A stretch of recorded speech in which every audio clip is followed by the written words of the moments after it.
de Chief Victor Mokete, roi des Bafous, doyen d'âge du Sénat et acteur de la réunification. Les Camerounais ont été choqués d'apprendre le décès de l'ex-directeur général de la CRTV, ancien ministre de la République, Gervais Mendozé, qui était placé en détention depuis 2014. Il a été condamné à 20 ans de prison en 2019 pour détournement de près de 18 milliards de francs CFA.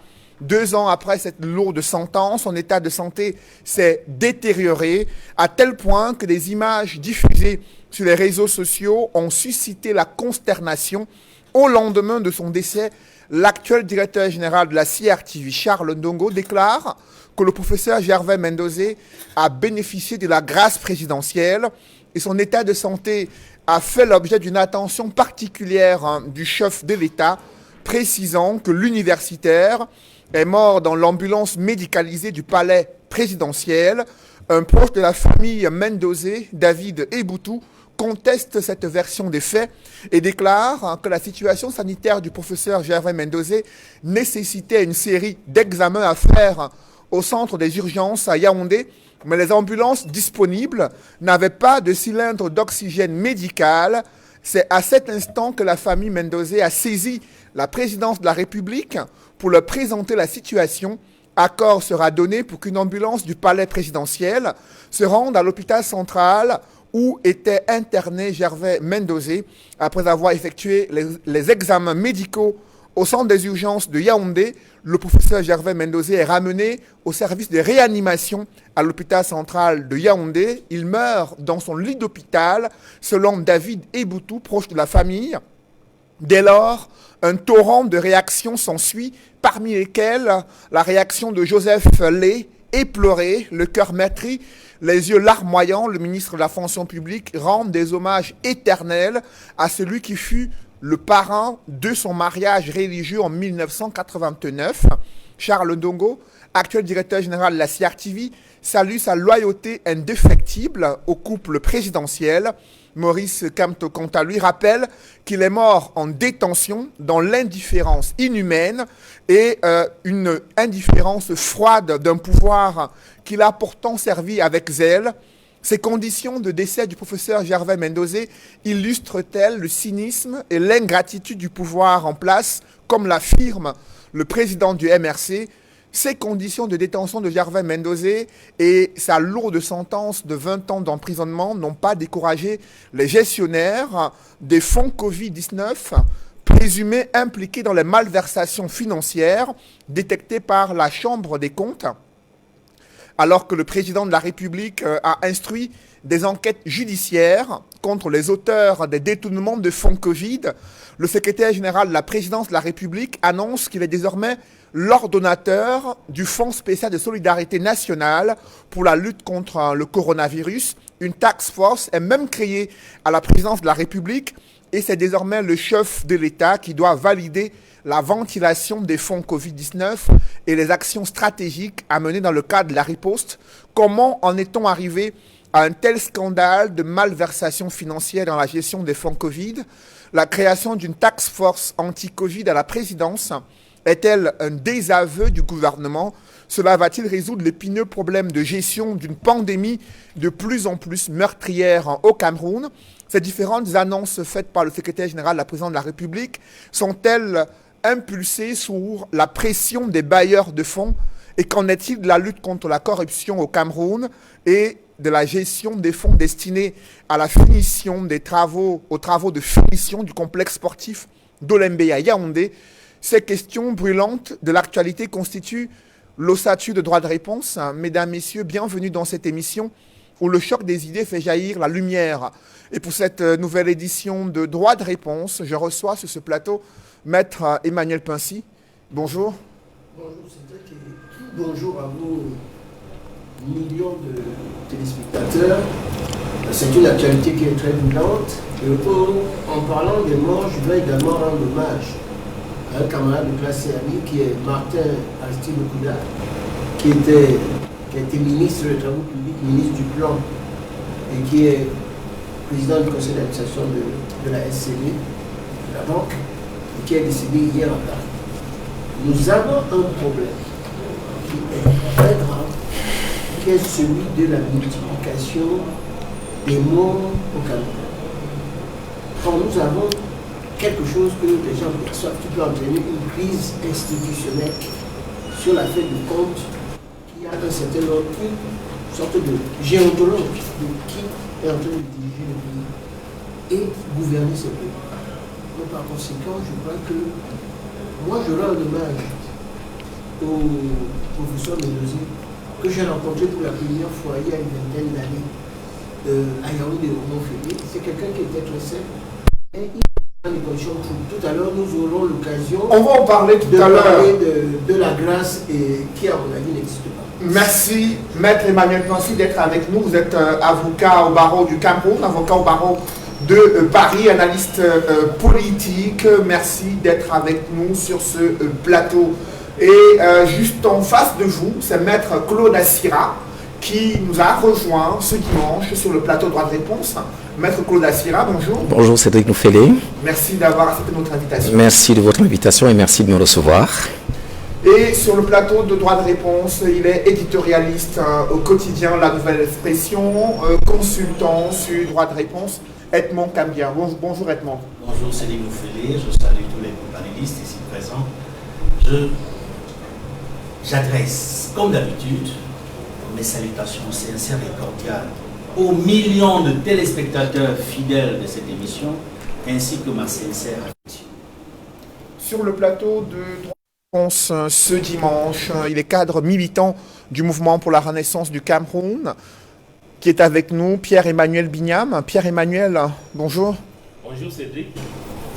Bonjour à tous mes co-panélistes, spécialement à Maître Pensy. Sa présence sur le plateau de Droit de Réponse aujourd'hui augure un lendemain meilleur sur le débat politique, parce qu'à un moment donné, on a eu comme impression que le RDPC ne voulait plus débattre, ne voulait plus la contradiction. Bienvenue, bon retour sur Droit de Réponse, Maître Pensy. Et c'est avec vous, Maître Pensy. Oui, vous aviez autre chose à ajouter? Je voulais saluer les prisonniers politiques du MRC pour les renouveler notre soutien de ce que toute la nation souffre de leur arrestation arbitraire. Et je profite de l'occasion également pour souhaiter ou pour adresser mes condoléances les plus attristées à la famille du professeur Mendozé, celui-là qui a, à un moment donné, lorsqu'on était enfant, très bien animé la CRTV. Je lui ai rendu hommage sur ma page officielle de Facebook, où je me suis souvenu des émissions phares de la CRTV que nous avons connues à l'époque, telles que les délits, les vrais tam-tam week-end à l'époque, pas le tam-tam week-end d'aujourd'hui, les émissions en fin d'année telles que c'est la fête, ou pour lesquelles, les émissions pour lesquelles on suspendait tout ce qu'on a fait à la maison parce qu'on attendait c'est la fête. Donc, les Tintins comme le Roi Léo, le professeur Gervais Mendozé avait géré la CRTV des mains de maître. Vraiment, mes condoléances à toute sa famille. Mes condoléances également au Chief Moukete, qui est une page de l'histoire du Cameroun qui se tourne à partir de sa disparition.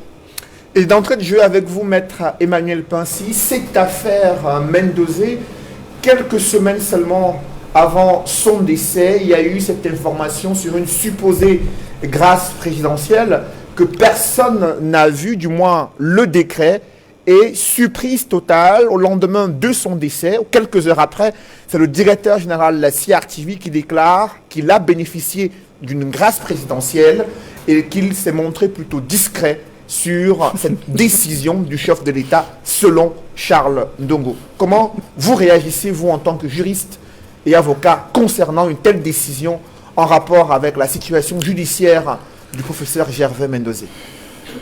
Tous les avocats qui se respectent et tous ceux qui ont lu au moins les dispositions légales du code pénal savent qu'il ne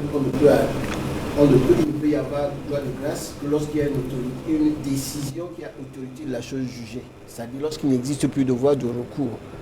Et en ce moment-là, le droit de grâce, c'est pas comme ça, c'est l'avocat. En réalité, les avocats de Mendozé qui doivent faire une requête pour saisir le président de la République pour qu'il y ait une grâce présidentielle.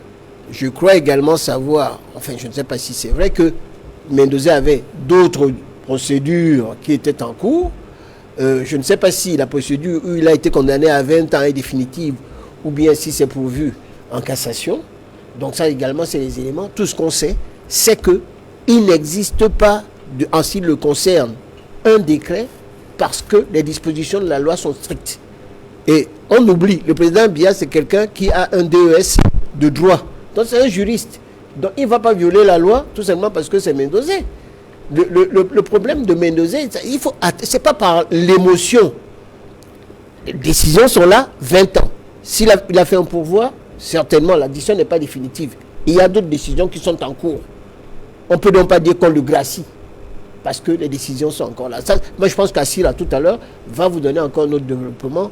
Mais je ne voudrais pas que l'on dise en plus qu'un décret est secret. Je ne sais pas. Un décret a l'obligation d'être publié. Et normalement, au journal officiel. C'est une obligation légale. Hein. Ça, je vous dis, ça, c'est n'importe quel juriste. Donc, il ne faudrait pas dire que le président de la République a signé le décret, mais c'est secret. Il est mort dans la voiture du président de la République, etc. Il est déjà mort. Donc, moi, je crois qu'il faut être sérieux quand quelqu'un est mort. Mendozé est mort dans des conditions, à mon avis, difficiles, terribles quand on le voyait. Il existe une jurisprudence où vous avez, par exemple, Yves-Michel Fotso, qui est parti se faire soigner en France. Vous avez également, ou au Maroc, vous avez également la même décision qui concerne Inoni Ephraim et certainement d'autres personnes.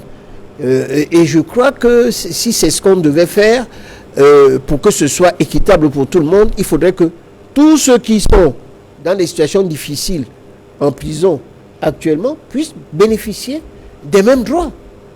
Par exemple, je prends le cas d'Amadou Vamou qui est malade.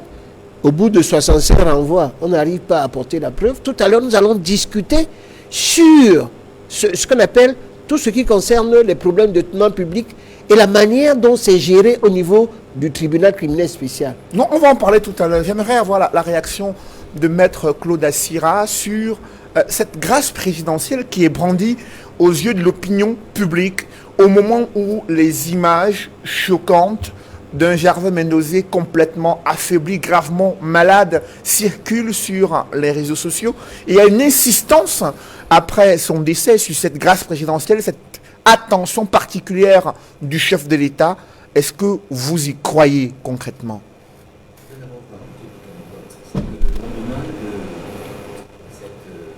Je suis appelé par un certain nombre de vos confrères qui veulent que je fasse, qui me font souvent la complaisance de croire que je peux avoir une analyse objective sur les questions juridiques.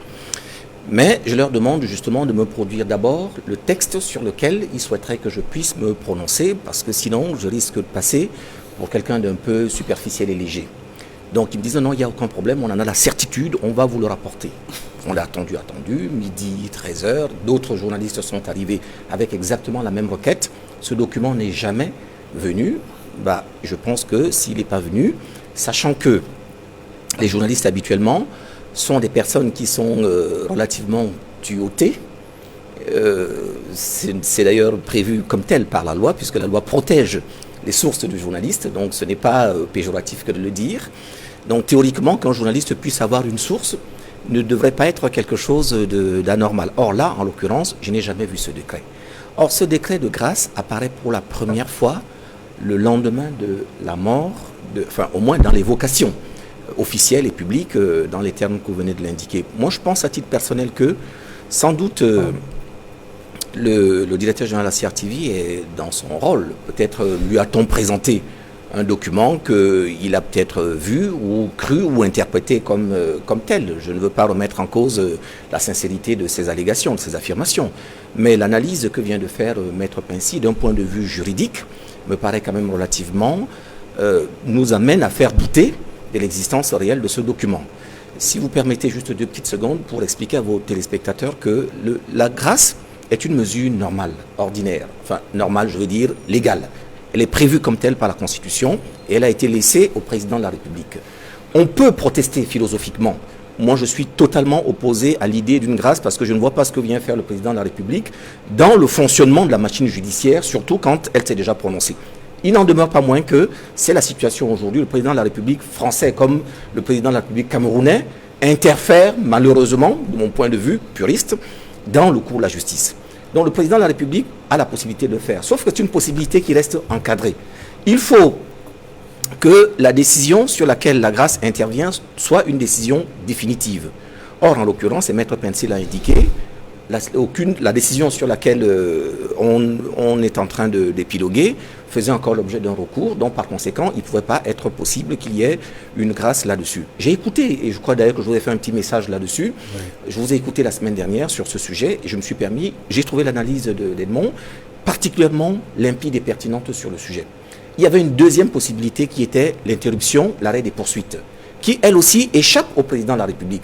Autant il peut le faire devant le tribunal militaire, puisque c'est lui qui mène l'action, même si on dit le ministre délégué, il est délégué à la présidence de la République, il peut le faire devant, mais là, il ne peut pas le faire. Oui. Donc, par conséquent, il n'avait aucun moyen légal. Donc, affirmer qu'il y a eu une décision de grâce me paraît, de mon point de vue, un peu imprudent, si ça n'existe pas. Si ça a été fait, c'est pire encore, parce que ça veut dire deux choses. Un, qu'il y a eu certainement une violation de la loi, et deuxièmement, plus grave encore, s'il y a eu une décision de grâce, ça veut dire qu'il a été maintenu dans des conditions qui ne lui permettaient pas de pouvoir se soigner, se défendre normalement, alors qu'il aurait dû en bénéficier. Donc, je pense que de mon point de vue, on aurait un peu tort d'aller aussi lestement dans quel pourrait être l'intérêt de pouvoir présenter à l'opinion publique qu'il y aurait une grâce présidentielle, qu'il y aurait une attention particulière du chef de l'État sur le cas Mendozé? Vous m'obligez malheureusement à un constat qui va être un constat double. Le premier qui porte sur le professeur Mendozé lui-même, sur sa personne, c'est l'individu, et le deuxième peut-être d'une façon plus large. Je pense que là, on a un peu, si vous me passez l'expression, la manifestation du cynisme. C'est-à-dire que vous avez quelqu'un qui a servi un pouvoir de façon particulièrement zélée. Il vous souviendra d'ailleurs qu'il est interpellé 2 ou 3 jours après son apparition à l'occasion d'une cérémonie qui concernait l'intimité du président de la République. Alors que depuis à peu près 9 ou 10 ans, il avait arrêté toute fonction publique. Donc, son interpellation de ce point de vue peut paraître étonnante parce que interpeller quelqu'un qui a arrêté toute intervention alors que les dossiers judiciaires étaient déjà bloqués au niveau du consupé et au niveau du déclenchement des poursuites, sa situation était connue. Depuis, on aurait dû théoriquement l'interpeller si on estimait que les éléments étaient suffisants 9 ou 10 ans auparavant. Donc c'est quand il intervient à l'occasion, je pense, d'une cérémonie familiale autour du chef de l'État que ça remonte un peu en surface et je crois dans les semaines qui suivent, il est effectivement interpellé et placé en détention. Donc on devrait se poser la question, de mon point de vue, peut-être pas, je ne veux pas dire par là, entendons-nous bien que le fait d'être un proche du président de la République devrait vous mettre à l'abri des poursuites. Ce que je veux dire, c'est que ça nous éclaire au moins sur la personnalité des gens qui nous gouvernent et les moyens qu'ils mettent en œuvre, souvent pour régler des situations qui sont les situations ponctuelles. On va peut-être avoir l'occasion d'y revenir après. Et la deuxième chose que m'inspire, c'est le cas des autres personnes. Beaucoup de Mendozé sont encore aujourd'hui en prison. Faut-il attendre? Combien faut-il qu'il y ait eu de morts? Combien faut-il qu'il y ait eu de détresse personnelle, familiale, pour qu'enfin on se décide à jeter un regard sur la situation carcérale dans nos prisons, que nous décrions tous les jours, sans que personne ne nous entende. Voilà un exemple qui est relativement symptomatique et emblématique puisqu'il s'agit de quelqu'un qui est connu comme étant proche. S'il ne peut pas bénéficier simplement de l'accompagnement juridique, légal, qui doit lui permettre de sauver sa vie, quel va être le sort des autres, ceux qui n'ont pas la chance d'être dans l'entourage immédiat? Il y a une action concrète, pratique, à envisager de ce point de vue. Après vous, Maître Claude Assira, Edmond Kamdia, cette mort en détention et le cynisme que relève Maître Claude Assira à travers l'attitude des dirigeants du Cameroun, bien informés de la situation sanitaire du professeur Gervais Mendozé qui s'est détérioré au fil des années à cause de ces conditions de détention, comment expliquer que l'on brandisse aujourd'hui à l'opinion publique une supposée grâce présidentielle? D'abord, je voudrais dire que dimanche dernier, sur ce même plateau, j'ai suffisamment expliqué l'impossibilité pour le président de la République de déclarer ou de donner la grâce présidentielle à Mendozé, à Gervais Mendozé. J'aime évoquer la possibilité ou l'impossibilité d'un arrêt de poursuite dans son cas.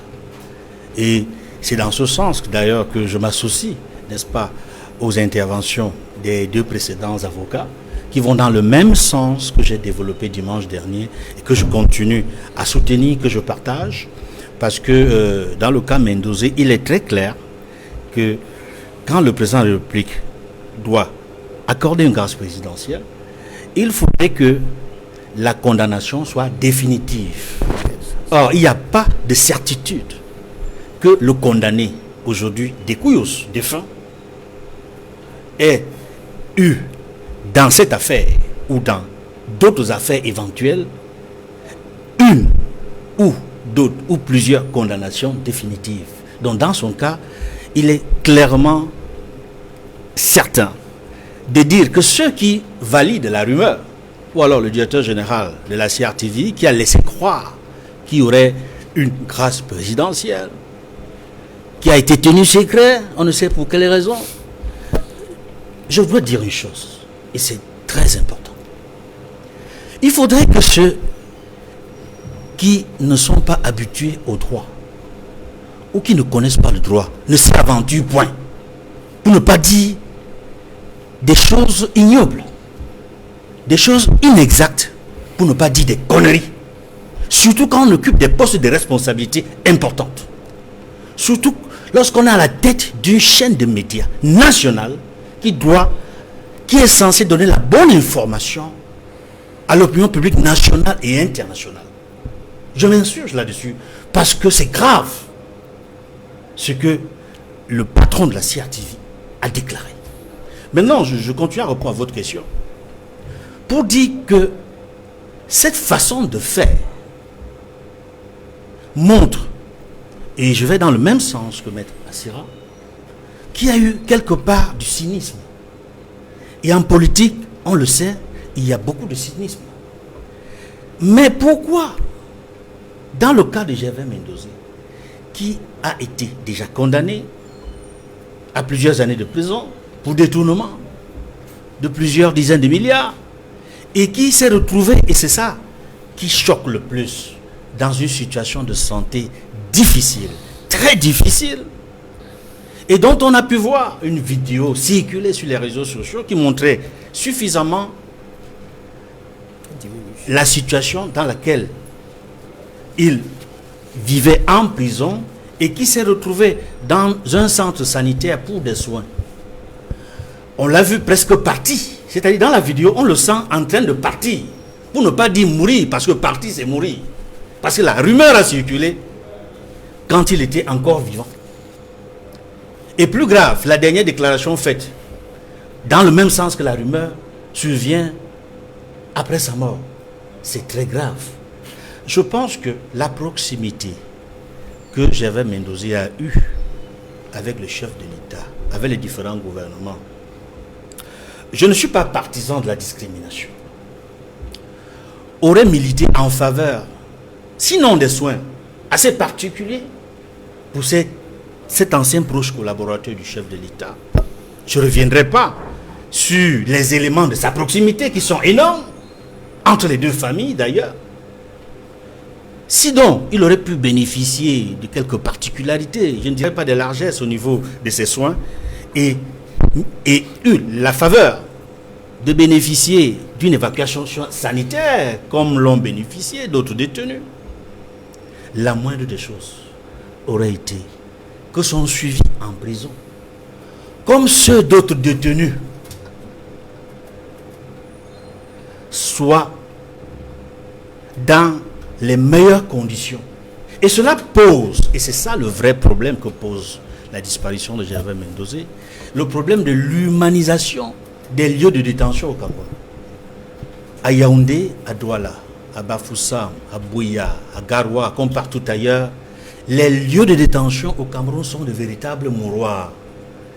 Et l'image de Mendoza qui s'en va, pour laquelle j'adresse à sa famille mes sincères condoléances, parce qu'en plus, j'ai eu la chance de bénéficier des enseignements de son épouse lorsque j'étais étudiant à l'Institut des Relations Internationales du Cameroun. J'ai bénéficié des cours d'anglais de son épouse. Donc, je tiens à dire qu'il est important et il est urgent que le côté pénitentiaire, que le secrétariat chargé des affaires pénitentiaires et que le ministère de la Justice en général revoient de concert avec le ministère de la Justice les conditions de détention des prisonniers au Cameroun améliore le système sanitaire dans nos prisons. Parce que si ce n'est pas fait, ce qu'on est en train de voir, pourquoi ça touche? Parce que ce sont des personnalités médiatiques et en vue. Mais beaucoup d'anonymes sont morts depuis tant d'années que la presse ne s'en est pas émue. Il est donc urgent et important que le camp Mendozé serve de leçon aux dirigeants, à tous ceux qui peuvent apporter leur contribution pour que le Cameroun ait des prisons qui respectent la dignité humaine. Après vous, j'aimerais avoir la réaction de Pierre-Emmanuel Bignam. Quel regard portez-vous sur le cas Mendozé, avec cette rumeur de grâce présidentielle, avec ces propos du directeur général de la CRTV indiquant qu'il est mort dans l'ambulance médicalisée, alors que la famille, du moins les proches de la famille, font savoir qu'ils ont plutôt saisi la présidence parce qu'il n'y avait pas d'oxygène dans les ambulances médicalisées existantes à l'hôpital central de Yaoundé. Ce sont eux qui ont saisi la présidence pour qu'une ambulance médicalisée arrive et permette qu'il aille faire ses soins médicaux au centre des urgences de Yaoundé et revenir pour mourir dans son lit d'hôpital à l'hôpital central de Yaoundé. Écoutez, Cédric, ce dont Mendozé avait besoin, ce n'est pas la grâce présidentielle du président Paul Biya, ni encore moins sa clémence, ni encore moins de son ambulance présidentielle, qui jusqu'à ce jour, si ces versions qui nous ont été racontées sont avérées, cette ambulance, jusqu'à ce moment, demeure le couloir de la mort. Mendozé n'avait pas besoin de ça. Non, du tout. Mendozé avait besoin d'un procès équitable, selon la loi du Cameroun, ou les lois en vigueur. Mendozé avait besoin d'un bon traitement. Prisonnier de son état, il avait besoin que l'humanisme soit mis à contribution pour son état. Il n'a jamais eu besoin de la grâce présidentielle. Et c'est à ce niveau qu'on fausse toujours le débat dans notre pays. Tout le temps, les regards sont en train d'être tournés vers un humain. Comme nous tous. Qui peut aussi être malade, qui sont malades comme nous. Et qui peut aussi être prisonnier un jour. Pourquoi pas? Qui vous a dit que le président Paul Biya ne sera jamais prisonnier un jour? Il a aussi des cas. Il a aussi des cas. Il pourrait être traduit au CPI. On ne sait jamais. Jésus-Christ a fait la prison. Mandela a fait la prison. Lui-même, président Paul Biya peut faire la prison un jour. On n'a pas à se tourner tout le temps, tourner les regards de tout un peuple vers un humain pour implorer sa grâce. Alors que le contrat social que nous avons fait, non seulement avec le président Paul Biya, mais avec tout le peuple camerounais, c'est notre constitution. Nous avons une loi qui décrit les conditions de traitement des prisonniers. Au Cameroun, les prisonniers ne sont pas considérés comme des êtres humains au même titre que tout le monde. Il faut regarder l'état de l'univers carcéral au Cameroun en général. Allez à Newbel, allez à Kondengui, allez à Tcholiré, allez à Yoko, un peu partout. Les prisons au Cameroun sont des véritables camps de concentration, pire qu'au temps de Hitler. Les prisonniers développent des pathologies qui les tuent tous les jours comme des mouches. Aujourd'hui, nous sommes en train de parler du cas Mendozé. Parce que comme Edmond disait tout à l'heure, il était proche de la famille présidentielle. Mais combien de prisonniers sont proches de la famille présidentielle au Cameroun? Il se pose donc un problème d'humanisme dont le président élu Maurice Kamto a évoqué dans ses condoléances qu'il a adressées à la famille de Mendozé. Nous avons une vidéo virale qui a circulé dans la toile. Tout le monde a vu cette vidéo. Cette vidéo a touché plus d'une personne, des millions de personnes. Au-delà même, elle est allée au-delà même des frontières du Cameroun. C'est l'image de notre pays qui en pâtit. Donc on a un sérieux problème qui est doublé pour le cas d'espèce. Le premier problème concerne la justice camerounaise. Qu'est-ce que le ministère de la Justice attend pour réaménager les espaces dans lesquels nos prisonniers vivent? On a un nouveau code de procédure pénale qui permet que les gens comparaissent libres lorsque leurs domiciles sont identifiés. Combien au Cameroun bénéficient de ça? C'est une loi. Est-ce qu'elle est applicable? On a un problème de la justice qui est aux ordres. Tout à l'heure, on a démontré que c'est lors de sa dernière sortie, alors qu'il n'était plus dans ses fonctions depuis plus de 10 ans. Il fait une sortie et directement, on ouvre une procédure sur lui. Ça veut dire que la justice camerounaise est à tête chercheuse. Il y a un problème. Il y a un autre problème, c'est celui de la santé. Celui de la santé. Nos centres de santé, pourquoi tout le temps on est en train de vouloir évacuer à l'étranger des gens qui sont dans des cas comme Mendoza? Parce que depuis 1982, depuis 39 ans aujourd'hui, le régime du président Paul Biya n'a pas pu doter au peuple camerounais des institutions sanitaires ou des infrastructures sanitaires qui puissent permettre à ce que les Camerounais se soignent décemment. Il est inadmissible qu'on soit en train d'évoquer les cas d'évacuation sanitaire tout le temps. Le professeur Mendoza n'avait même pas besoin d'être évacué à l'étranger. Il n'avait pas besoin de grâce présidentielle. Il suffisait qu'il ait un procès équitable. Il suffisait qu'il y ait un système de santé qui puisse le prendre en charge, même déjà à l'intérieur de la prison.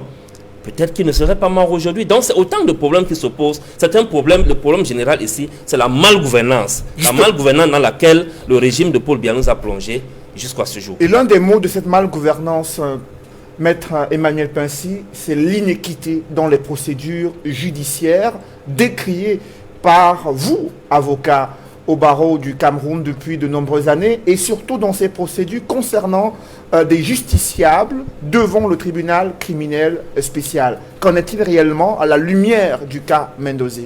Oui, mais d'abord je tiens à faire un rectificatif, ou bien peut-être parce que notre ami Binam et Pierre-Emmanuel n'a pas connaissance. Il y a eu ce qu'on appelle des investissements très énormes en ce qui concerne l'immobilier au niveau tout simplement de la justice.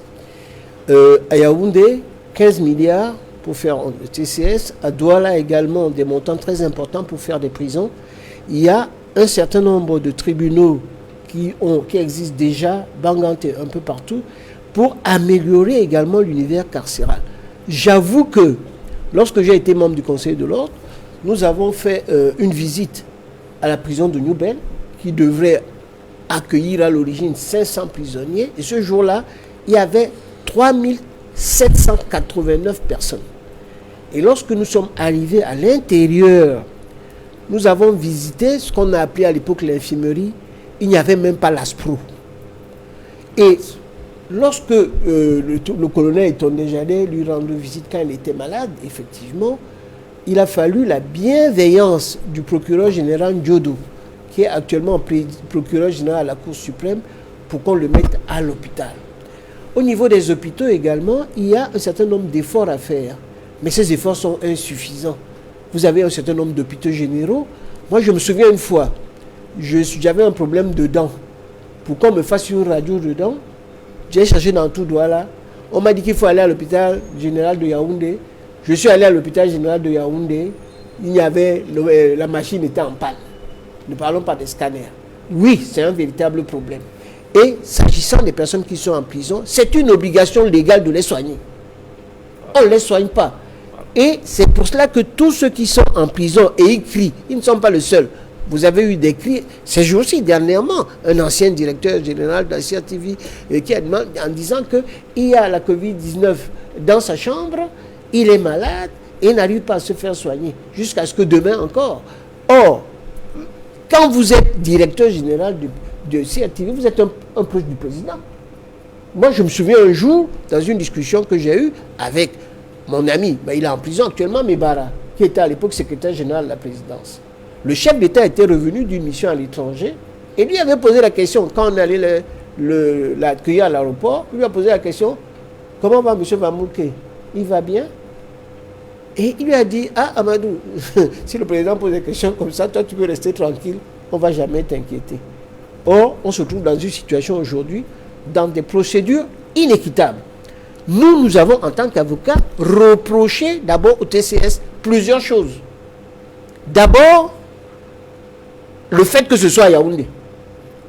C'est-à-dire, lorsque vous avez une procédure, on est obligé de se déplacer jusqu'à Yaoundé. Et pourquoi? Pour contrôler au niveau central les juges qui doivent rendre des décisions. Or, ce n'est pas bon. Le problème qui concerne les détournements des deniers publics au Cameroun, c'est l'article 184 du Code pénal qui doit être réformé, qui disait que si vous avez, par exemple, détourné plus de 500 000 francs, c'est une condamnation à vie. Or, actuellement, vous avez quelque chose d'incroyable qui dit que si vous avez détourné plus de 50 millions, vous passez au TCS, et si vous remboursez le corps du délit, on vous libère. Et cela à l'encontre des dispositions de l'article 184, et c'est inéquitable entre ceux qui ne volent moins que ceux qui volent plus. Si bien qu'actuellement, ça fait que les conséquences, les gens se disent que si c'est 50 millions, moi je préfère voler peut-être 5, 10, 15 milliards. Comme ça, quand on va venir me poursuivre, avec les 15 milliards, je vends l'argent, puisque les ventes d'argent se font à Douala, on vend l'argent à 10% le mois. Ça, c'est possible. Donc, vous vendez l'argent et après, vous allez rembourser.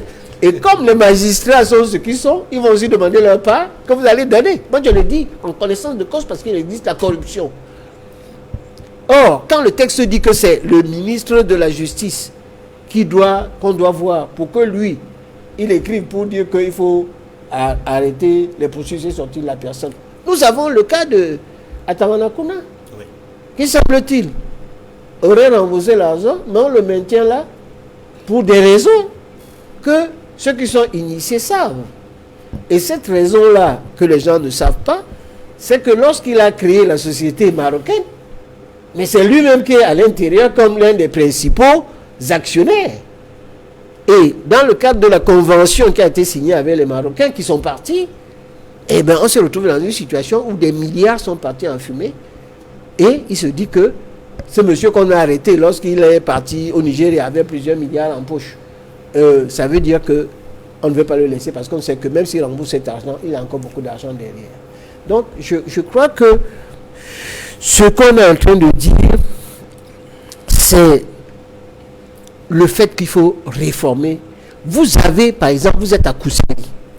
Si vous détournez l'argent à Kousséri, on vous prend, on vous amène à Yaoundé. Le lieu sur lequel on doit faire les enquêtes, c'est à Kousséri. La loi dit que les magistrats ont l'obligation de rendre une décision dans le 6 mois. Or, on ne peut pas enquêter. On vous enferme à Kousséri. Votre ami, la famille est obligée d'aller à Kousséri. Et nous avons eu des choses dans le cadre, par exemple, de l'affaire PAD contre l'État du Cameroun, où Siam Siewe avait acheté une vedette. Le PAD avait même sorti une brochure dans laquelle on voyait cette vedette. Mais dans le cadre de la procédure, on avait dit que Siam Siewe a volé l'argent et n'a pas acheté cette vedette-là. Et on s'est retrouvé également dans des procédures où lorsqu'on apportait des pièces, on vous demandait, ça c'est ce qui est produit dans le code, que vous produisez l'original. Lorsque, à l'époque, mon ami Aïssi Nga prend le dossier et dit que j'ai l'original de la pièce, on suspend pour qu'il aille chercher l'original. Quand il produit l'original à l'audience, on lui dit que vous avez volé l'original parce que l'original devait se trouver à l'intérieur de la société du PAD. Donc on arrive dans ce qu'on appelle dans les procès qui sont kafkaïens et dans lesquels ce qui me paraît grave, c'est que quand on vous arrête, il n'y a aucune preuve dans la moitié des procédures. Et c'est lorsque vous êtes arrêté qu'on commence donc maintenant à chercher des procédures. Et c'est pour ça qu'on a abouti à ce qui se passe avec Vamulke, avec les 66 renvois sans qu'on ait des preuves. Donc cette situation doit cesser. Il faudrait qu'il y ait dans chaque cour, dans chaque tribunal, un tribunal criminel spécial et qui est, s'ils le veulent, une cour criminelle spéciale où on ira en appel qui se trouve à Yaoundé. Mais ça permettra de décentraliser des affaires, de décongestionner le criminel spécial et on pourra avoir des justices libres et équitables. Nous, en tant qu'avocats, nous sommes choqués par ce qui nous apparaît comme une juridiction déception et c'est très mauvais pour l'image du Cameroun à l'étranger. Après vous, Mohamed Kodafira, sur ces procédures judiciaires engagées contre des personnalités de la République dans le cadre des affaires de détournement présumé des deniers publics, il est observé de très longues périodes de détention et des inculpations où on parle de centaines de milliards de francs CFA, et durant les procédures, lorsque les procès sont enfin ouverts, on se constate qu'on va jusqu'à une dizaine, une cinquantaine de millions finalement au terme de la procédure. Comment expliquez-vous ces différentes affaires au regard de la situation qu'a vécu le professeur Gervais Mendozé? J'ai envie de vous poser une petite question que vous allez peut-être trouver un peu hors sujet. Quand un pays a besoin de 4 ou 5 ans pour donner à un citoyen une carte nationale d'identité, vous pensez que c'est un pays normal? Bien. Donc, c'est un peu, c'est caricatural, mais c'est un peu comme ça que nous fonctionnons. Une carte nationale d'identité obéit à un processus qui est relativement sommaire. La justice, c'est un processus qui est beaucoup plus compliqué, surtout la justice pénale, surtout la justice pénale financière. Donc, imaginez, quand vous n'êtes pas en mesure de faire des choses simples, pouvez-vous vraiment attendre d'un tel système qu'il soit beaucoup plus vertueux, là où la technique est beaucoup plus compliquée? Voilà. C'est ça la véritable question qui se pose en matière de justice. Moi, je pense que on a voulu, je vais prendre le risque, j'ai au moins le mérite, avant que l'encre sur le texte qui créait le tribunal criminel spécial ne soit fraîche, j'avais déjà indiqué dans un article que cette juridiction était une juridiction anormale. Tout ce que j'ai indiqué, j'aurais aimé pouvoir être en tort. Malheureusement, aujourd'hui, depuis 2012 qu'il est entré en fonctionnement, on est en 2021, donc presque bientôt 9 ans, j'ai l'impression que c'est tout ce que j'avais craint se retrouve aujourd'hui concentré entre les mains du tribunal criminel spécial. La première difficulté du tribunal criminel spécial, c'est pourquoi a-t-on voulu mettre l'accent sur la dimension répressive plutôt que sur la dimension préventive. Il existe des moyens qui puissent mettre l'argent en sécurité. Le Cameroun a adhéré à un certain nombre de conventions, les conventions CEMAC, des règles prudentielles qui permettent d'empêcher. Il y a eu un texte constitutionnel qui prévoit la déclaration de biens et de patrimoine que le Cameroun n'a jamais osé mettre en œuvre. Beaucoup d'autres dispositions de ce type existent qui doivent permettre aux citoyens qui ont la charge de fonds à gérer à se mettre à l'abri de toute tentation. On n'a rien voulu le faire.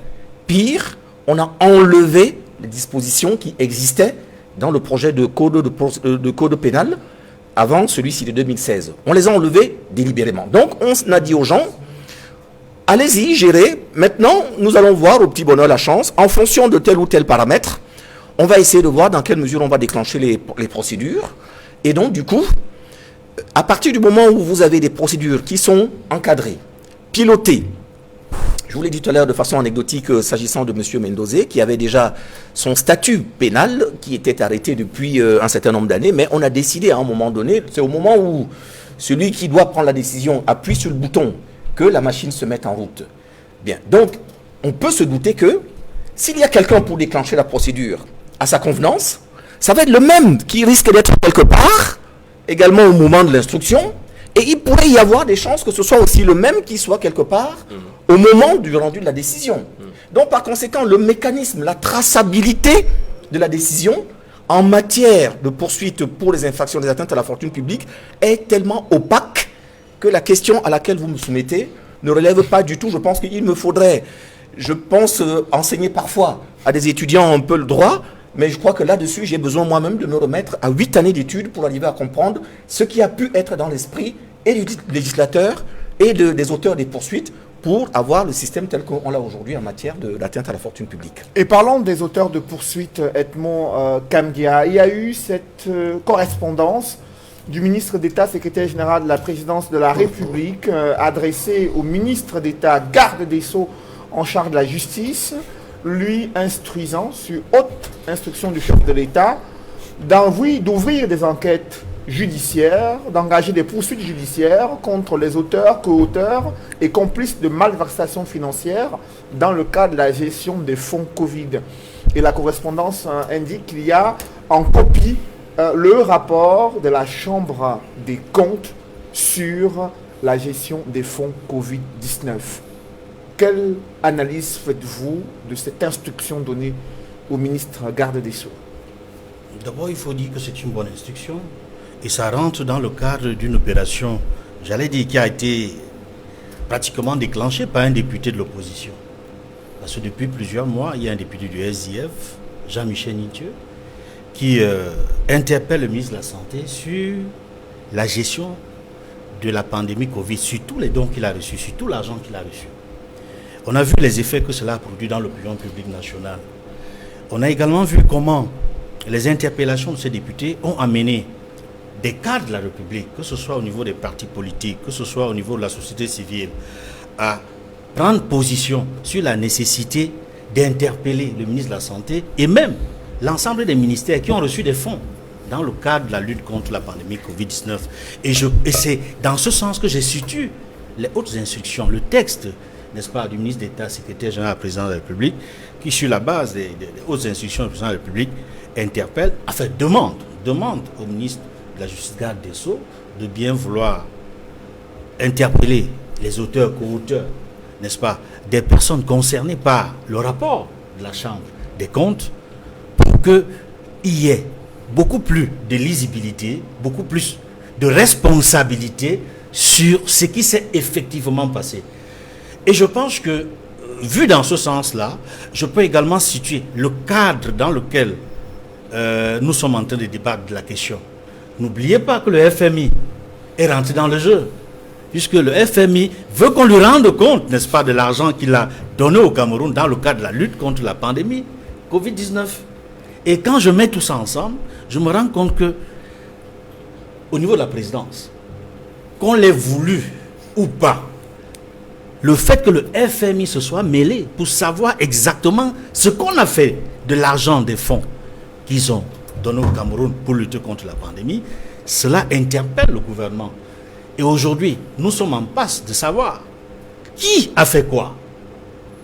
Vous savez, ce que nous ne pouvons pas à notre niveau, c'est que nous n'avons pas le rapport de la Chambre des comptes. Mais au moins, à la présidence comme au niveau du garde des Sceaux, il aura certainement ce rapport. Il aura tout ce qui a été dit et pourra, au niveau de ce que chacun des acteurs, au niveau des ministériels, ont fait de l'argent, de la lutte, de la riposte contre la pandémie, on pourra véritablement déterminer qui sont ceux qui n'ont pas respecté. Qui sont ceux qui n'ont pas respecté les normes. Qui sont ceux qui sont passés outre. Pour ne pas dire en fait, qui sont ceux qui ont détourné de l'argent. Parce que véritablement, je pense que c'est vers là qu'on s'engage et c'est une bonne chose.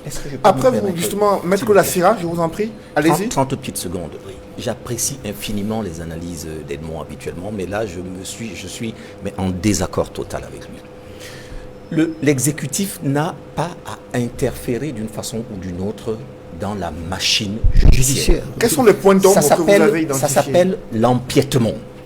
Et l'empiètement est une infraction pénale prévue et réprimée par notre code. Donc, l'exécutif, parce que si vous allez sur ce terrain-là, je vais vous demander, et si le président de la République n'avait rien dit donc, il n'y aurait pas de poursuite.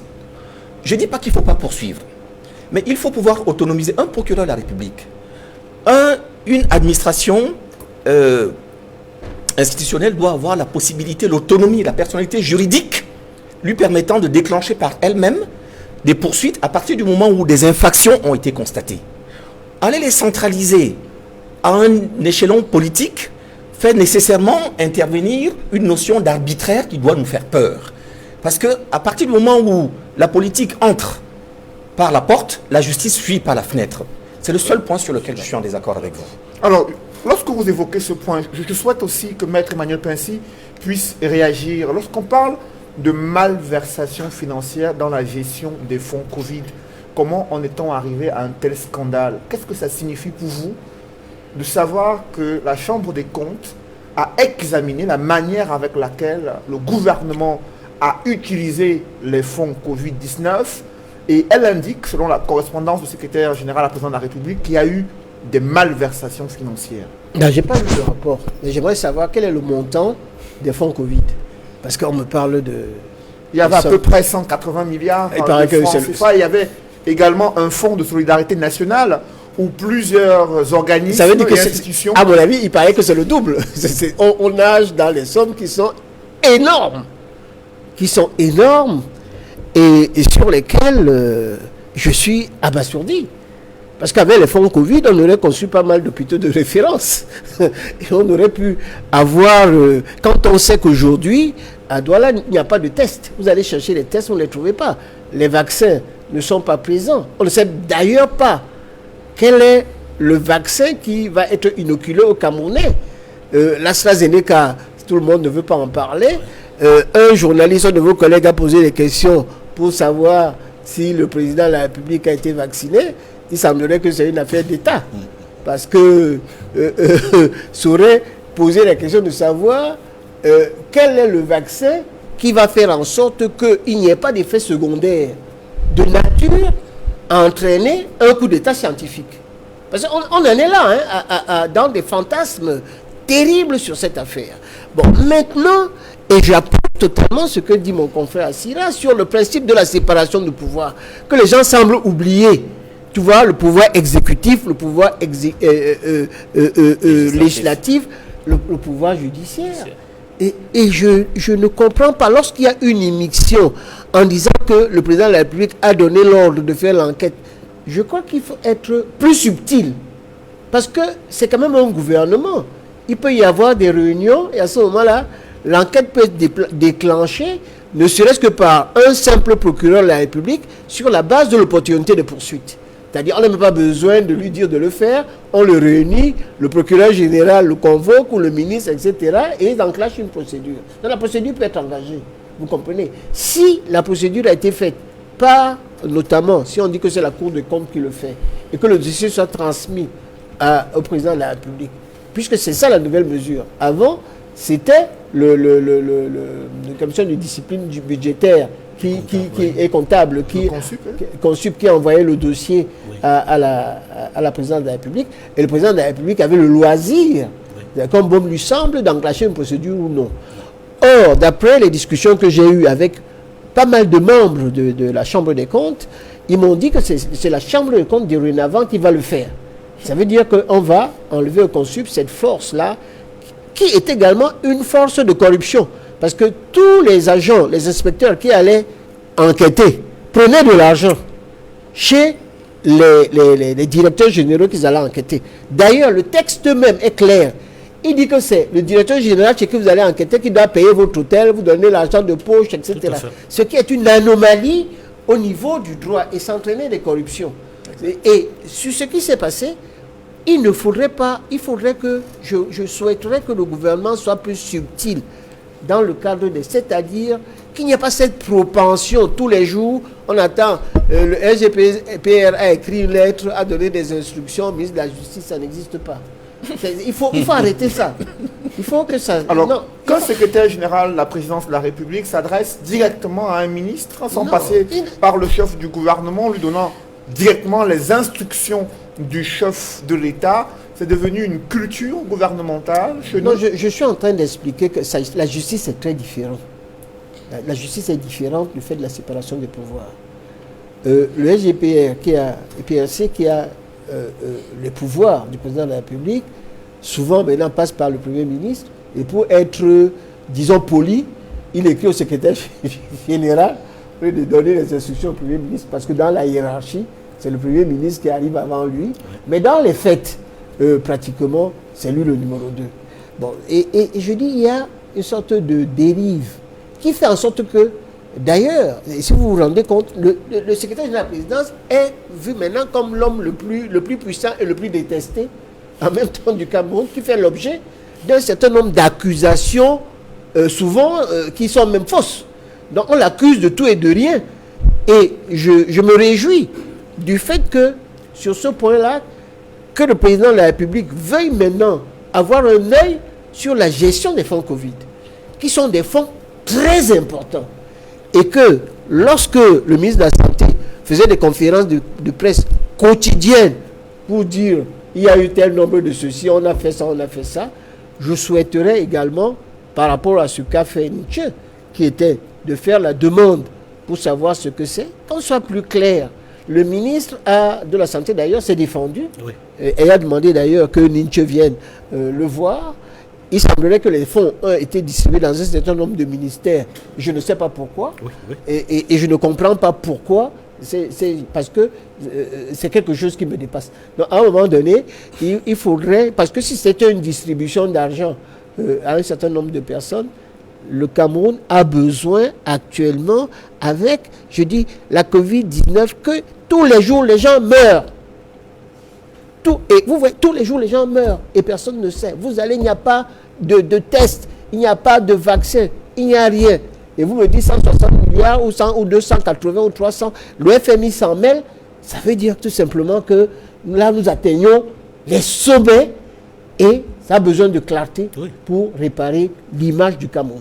Après vous mettre Pincy, Pierre-Emmanuel Bignam, comment en est-on arrivé à un tel scandale de malversation financière concernant les fonds Covid? Lorsqu'ils sont arrivés, on a vu les ministres de la République brandir qu'il y aura transparence dans la gestion des fonds, qu'ils ont juré la main sur le cœur, que tous les fonds étaient destinés à l'achat des équipements médicaux nécessaires à la prise en charge des Camerounais et l'encadrement du personnel médical. Et quelques mois plus tard, il y a ce rapport de la Chambre des comptes et cette note du secrétaire général à la présidente de la République qui parle de malversation financière. Cédric, il y a une expression qu'on utilise généralement au quartier et que les enfants utilisent et que les Camerounais aiment bien. C'est chaque temps, chaque temps, chaque temps, chaque temps. Chaque temps, chaque temps, chaque temps. Une fois sur ce plateau, j'avais dit que le professeur Kamto, le président élu, est un illuminé. Les gens ont mal pris ma déclaration. Un illuminé? J'ai dit c'est un illuminé. Et moi aussi, il me semble que c'est gens, un illuminé. Les gens ont mal pris. Je parlais en termes sous le prisme de visionnaire. Il y a un an exactement, le président élu, Maurice Kamto, a fait une proposition au gouvernement camerounais, vu la situation et l'urgence de la pandémie qui venait avec une vitesse dévastatrice. Il a fait une proposition de la création d'une commission nationale de riposte contre la pandémie. Ça devait être comme une sorte de task force. Et il a même prévu que c'est le président Paul Biya lui-même qui allait être l'ordonnateur de tout. Donc superviser cette commission-là. Elle devait être inclusive. Elle devait réunir tous les départements ministériels, les organisations de la société civile, les partis politiques, les syndicats, le JICAM, et même nos partenaires bilatéraux et multilatéraux. Mais personne n'a écouté la proposition du MRC à travers son leader. On s'est moqué de nous. Parce que le président élu Maurice Kamto savait que un an après, ou quelques temps après, on allait se retrouver dans la même situation. Chaque temps, avec le régime de Paul Biya depuis 39 ans.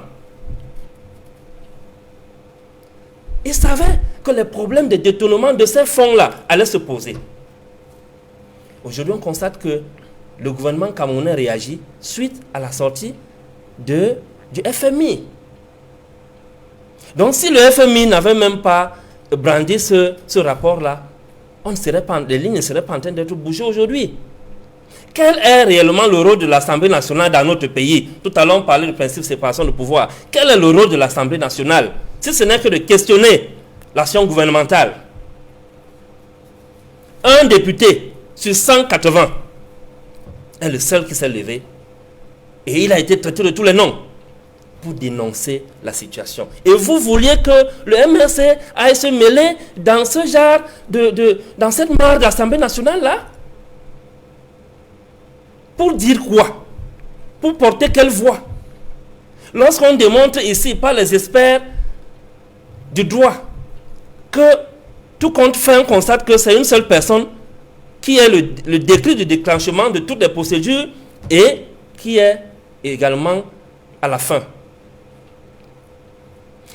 Nous sommes face à une situation où le régime de Paul Biya l'a idéalisé, on a idéalisé un seul homme qui concentre tous les pouvoirs. Et avec tout ce que ça comporte comme mafia, on constate que le président Paul Biya, jusqu'à ce jour, ne s'est pas encore réellement démarqué de sa déclaration qu'il a faite, je crois en 86, lorsqu'on lui a dit qu'il y a des voleurs, des détourneurs de fonds publics, il a demandé où sont les preuves. Donc ça veut dire que nous sommes face à un régime où tu peux voler, du moment où ça ne fait pas de bruit, tu prends ta part. Mais dès que ça commence à faire de bruit, des partenaires comme le FMI commencent à dénoncer, et lorsque surtout il y a des soupçons que ton vol peut menacer le monarque qui est sur la chaise, en ce moment-là, tu vas avoir la répression de l'État. Il y a des procédures qui vont être ouvertes contre toi. Je suis d'accord avec Maître Assira que la justice elle-même a des mécanismes suffisamment clairs qui lui permettent de déclencher une enquête lorsqu'il s'agit des cas comme des détournements de fonds publics. Et je suis d'accord aussi avec Maître Pensy, qui est du RDPC, c'est au cadre du RDPC. Lorsqu'il est dépassé par la situation, vous pensez que moi, qu'est-ce que je peux dire en ce moment-là? L'image du Cameroun aux yeux du monde entier. Il y a une chose que le régime président Paul Biya a réussi à nous donner, c'est qu'on a été un jour champion du monde de la corruption. Ça, c'est au moins l'honneur que ce régime nous a donné. On a été champion du monde de la corruption. Et jusqu'à présent, rien n'est fait. Vous pensez que tout le temps, lorsqu'il y a des situations comme la pandémie qui arrivait pour dévaster notre population, on ne peut pas à un moment donné taire nos différences et tout pour se tenir la main dans la main et travailler ensemble? Pourquoi aujourd'hui les scandales de 200 et poussières de milliards continuent encore à être brandis sur les fonds de la pandémie? Ce n'est pas normal. Nous disons que ce n'est pas normal. Il est temps, et je ne cesserai de le dire, que le RDPC reconnaisse qu'ils ont échoué et qu'ils laissent d'autres acteurs de l'opposition prendre le pouvoir, en l'occurrence le MRC. Qu'il laisse le MRC, avec son leader, le président élu Maurice Kamto, présider à la destinée du Cameroun pour expérimenter un nouveau type de leadership. Parce que nous sommes dans un leadership, nous développons un leadership d'éveil. Nous ne dormons pas. Vous avez vu par exemple l'initiative Suivi Cameroun, qui est venue à la rescousse de plus de 2 millions de Camerounais avec des gratuités telles que les masques et les tests gratuits. Alors, nous avons besoin d'un nouveau leadership. Le leadership du président Paul Biya et de tout son régime a échoué. Ce leadership a déçu les Camerounais. Il faut libérer la place et laisser d'autres personnes faire. Alors, c'est votre diagnostic. Est-ce que vous partagez ce diagnostic, Maître Pensy, sur l'échec de ce leadership actuel, d'une nécessité de refonte du système et de l'arrivée d'une nouvelle classe dirigeante? D'abord, vous savez très bien que je ne peux pas être d'accord avec ce que dit Binyam. Il est sympathique. Mais qui nous disent que sont devenus les fonds Survival? Dans Survival, il y a 2 mots qu'il faut se faire. C'est-à-dire, vos fonds n'ont pas survécu au vol. Parce que vous avez détourné l'argent que les Camerounais ont cotisé pour vous aider à faire quelque chose. Et d'ailleurs, j'ai vu des images de la construction d'un immeuble à Yaoundé, en ce sens. Et également, la personne qui s'occupait du compte à Paris, à Strasbourg notamment, est interdite de banque. Moi, j'avais fait un niveau de polémique. On va venir au niveau de la polémique. Moi, je pensais qu'on était dans un débat serein sur lequel on discutait. Si c'est pour la polémique, je suis trop fort là-dessus. Et je crois que sur ce point-là, peut-être qu'il n'y aura pas match. Je voudrais vous dire une seule chose. S'agissant des élections, les élections, c'est les urnes. C'est au niveau des urnes que le peuple a choisi le président de la République. Et à partir de ce moment-là, vous allez attendre votre tour si, éventuellement, vous serez recevable à pouvoir postuler par Kamto à la fonction suprême après le mandat du chef d'État. Pour l'instant, il me semble que le fait que vous n'ayez pas un seul élu va être un handicap pour que Kamto puisse se présenter aux prochaines élections présidentielles. Donc moi, je voudrais qu'on soit sérieux là-dessus et dire ceci. La corruption est un élément qu'il ne faut pas écarter au Cameroun. Le chef d'État lui-même en parle tous les jours. Et je crois tout simplement que les Camerounais exagèrent. Mais pourquoi Tout à l'heure, le chef de l'État en Richard, parle Richard. depuis de nombreuses années et rien ne change Je suis- dans les actes, Je suis en train de dans le discours, Je suis en train dans la de- qualité de la gouvernance, maître Je suis en Pelsi. train de continuer. Tout à l'heure, mon confrère Assira s'est arrêté parce qu'il vous a dit qu'il y a eu des réformes, c'est parti. Ces réformes comprenaient ce qu'on appelle le problème de l'enrichissement illicite. C'est-à-dire qui concernait le renversement de la charge de la preuve.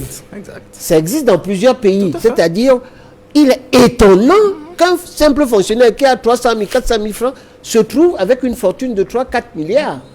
Il y a d'autres qui en ont plus. Et qu'à partir de ce moment-là, si on faisait le problème de l'enrichissement illicite, on allait demander, mon frère, comment vous avez fait pour avoir cet argent-là? Vous êtes tellement un excellent gestionnaire. Et on allait le coincer sans avoir besoin à mettre tout ce monde-là en prison, à engager des budgets énormes, etc. Or, semble-t-il, certaines personnes ont eu peur en disant que si c'est ça, ça va être la chasse aux sorcières. Je ne pense pas que ce soit la chasse aux sorcières. Pour être honnête avec vous, je trouve normal, même si c'est dans le Mali, qu'il y ait des ministres qui soient là depuis 40 ans, comme Bello Bouba Maïgari, etc. Bon, parce que ça entraîne un problème au niveau de la gouvernance. Est-ce que vous trouvez normal? Même on a parlé tout à l'heure de Chief Moukete. Chief Moukete a une activité politique qui dépasse les 75 années.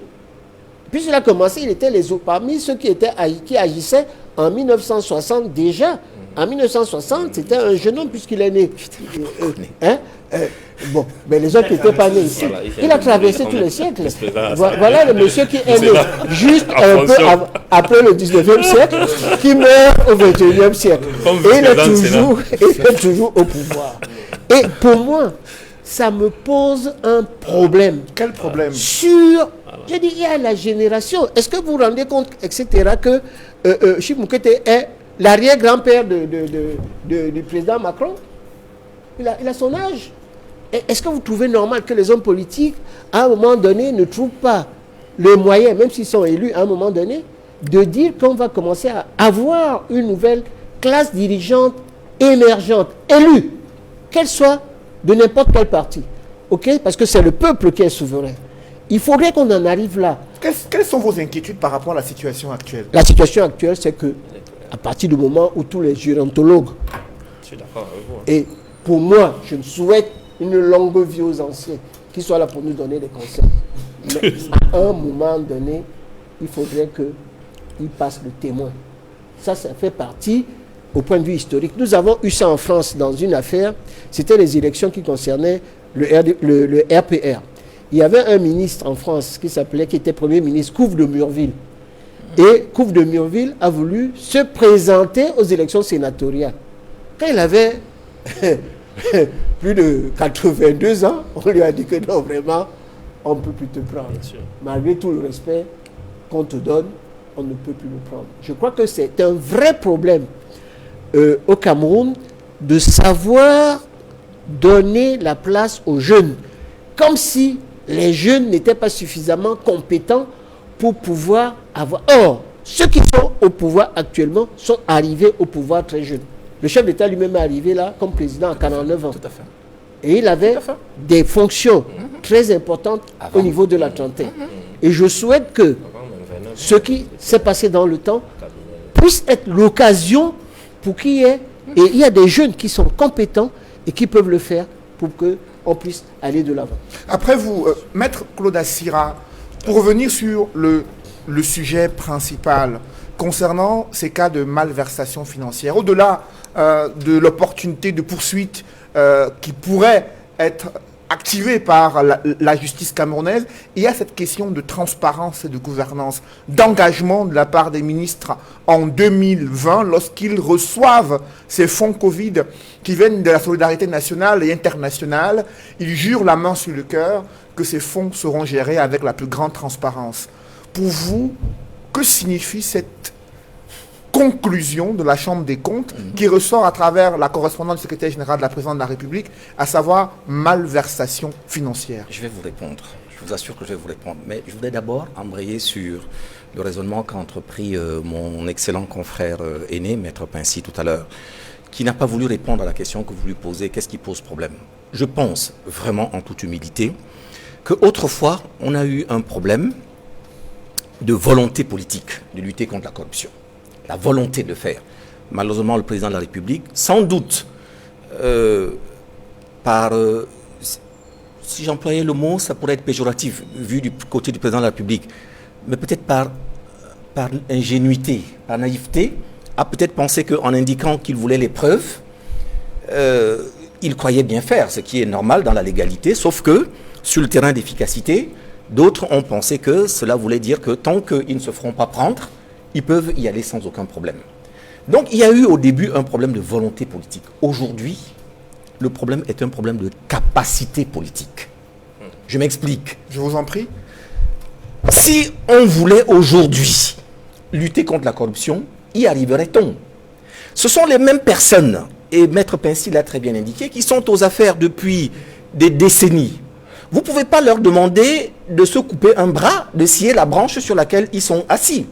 Le système s'est construit, bon an, mal an, pendant 40 ans, sur des mécanismes et des réflexes qui sont des réflexes mauvais. Vous ne pouvez pas demander à quelqu'un qui est à l'intérieur du système et qui y a été depuis longtemps de combattre le système qui lui vaut d'être là où il est. C'est pas possible.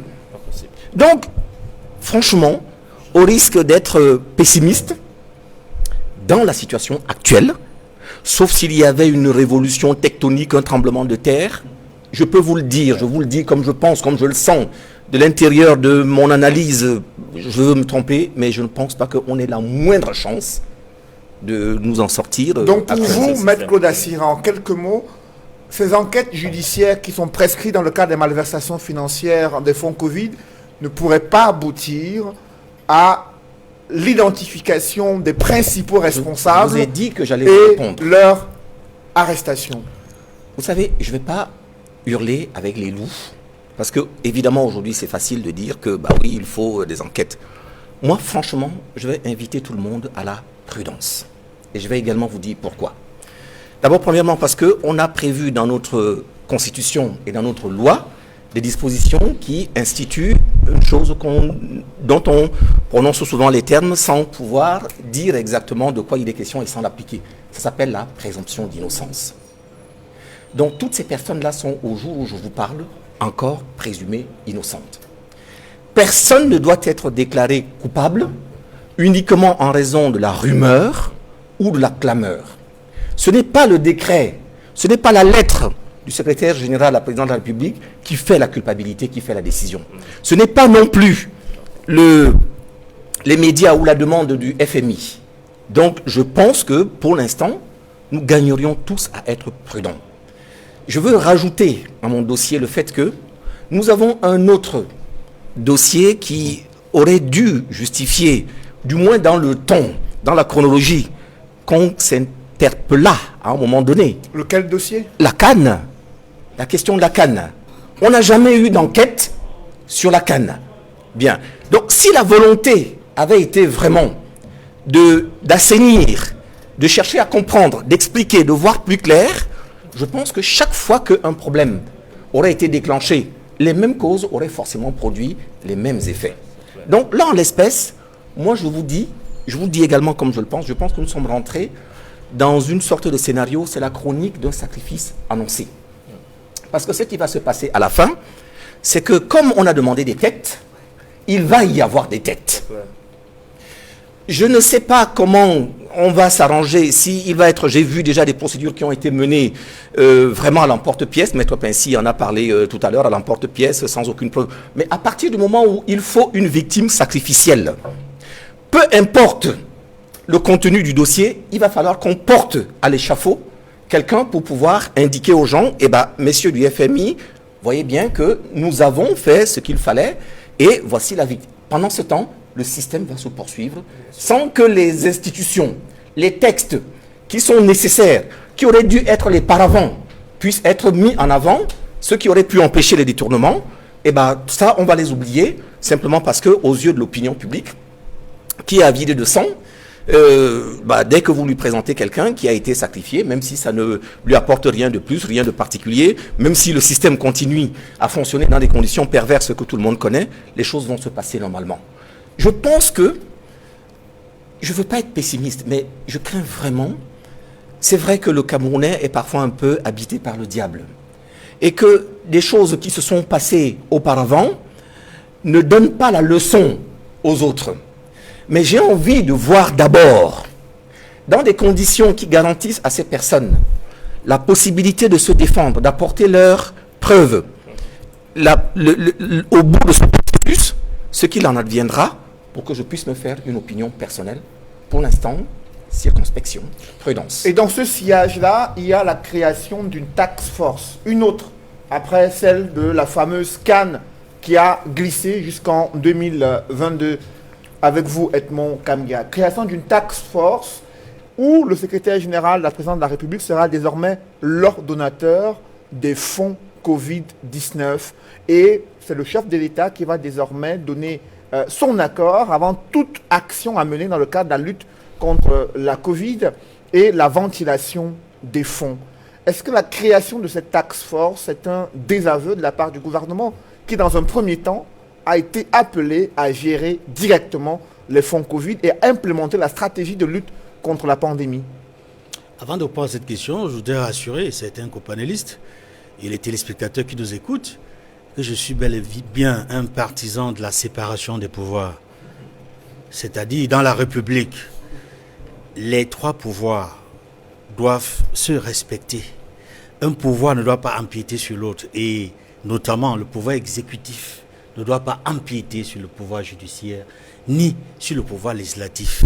Mais la réalité au Cameroun voudrait bien que l'on constate au jour le jour l'empiétement du pouvoir exécutif sur les pouvoirs judiciaires et sur les pouvoirs législatifs. Ce que nous ne partageons pas, nous n'avons cessé de le dénoncer.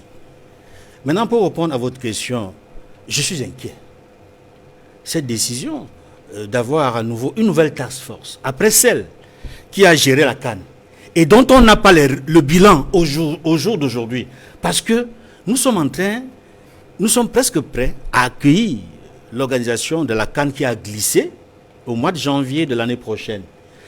Et les stades ne sont pas prêts. Les stades et leurs complexes ne sont pas encore construits. Et on sait même que certains stades sont au cœur de l'actualité, comme le stade Olembe, où les travaux n'ont pas repris du tout. Et on ne sait pas pourquoi.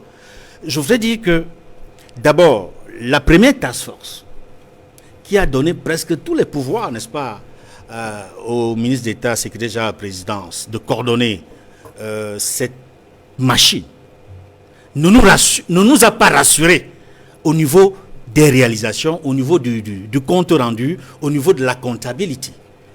Cette nouvelle task force, qui est encore donnée à la même institution ou au même organe, ne nous rassure pas parce que l'action gouvernementale, certes, qui est gérée par le premier chef du gouvernement, avec le ministre de la Santé et tous les autres ministères qui ont contribué à la riposte, n'ont peut-être pas apporté ce que les Camerounais attendaient. Mais je ne suis pas certain que le fait qu'il y ait une task force au niveau de la précédente va encore, je crois, nous enfoncer plutôt que nous aider à nous en sortir. Elle va nous plonger. Parce que la moindre des choses, pour qu'on accordât une task force au même organe, c'eût été qu'on eût fait le bilan de la première task force. Il n'y a pas de bilan du tout. Beaucoup de gens sont en prison aujourd'hui. Des militants de formation politique, dont le MRC, qui ont décrié l'organisation, le glissement de la Cannes, qui veulent savoir, même la société civile, veut savoir qu'est-ce qui s'est effectivement passé pour que tous les stades qui ont été construits ne soient pas achevés avec leur complexe. Et je le disais tantôt, on s'achemine vers l'organisation de la Cannes et je peux mettre ma main à couper qu'au mois de janvier, les complexes ne seront pas sortis et les stades ne seront peut-être pas achevés. C'est dit, je suis très inquiet. Et je souhaite que le Parlement camerounais, malgré la majorité obèse du RDPC, et j'interpelle les députés du RDPC, les députés progressistes du RDPC, d'avoir un comportement citoyen, républicain et patriotique. Parce que la discipline du parti n'aide pas toujours la nation, n'aide pas la patrie avancée. Députés du RDPC, réfléchissez Cameroun. l'image du Cameroun est en jeu. N'apportez pas votre vote contre la commission d'enquête parlementaire sur la gestion de la CAN 2019 qui a glissé. N'apportez pas un vote nul ou un vote contre ou une abstention s'il y a la possibilité de débattre de la mise sur pied d'une commission d'enquête parlementaire sur la gestion du fonds Covid au Cameroun. Alors, justement, le ministre des Sports s'est rendu au complexe sportif d'Olembe. Il a noté une décélération des travaux depuis plusieurs mois dû à l'absence, un problème de financement, a-t-il indiqué. Il a noté, Pierre-Emmanuel Bignam, que les financements sont en bonne voie. Pourtant, il y a 2 mois, le chef de l'État a signé un décret habilitant le ministre de l'économie à contracter un crédit de 55 milliards pour le parachèvement des travaux du complexe sportif d'Olembe. Le ministre des Sports a même publié sur sa page une image de la chambre témoin de l'hôtel qui a suscité de vives réactions des Camerounais s'interrogeant sur les standards d'une telle chambre témoin, si cela correspondait à un hôtel 5 étoiles. Sur la gestion de cette CAN prévue en 2022 et de la principale infrastructure qui devrait accueillir certainement l'ouverture de cette compétition à Yaoundé, comment vous appréciez la gestion jusqu'ici? Vous savez, il y a un proverbe de chez nous qui dit que lorsque les enfants voient la nudité de leur père, c'est une malédiction.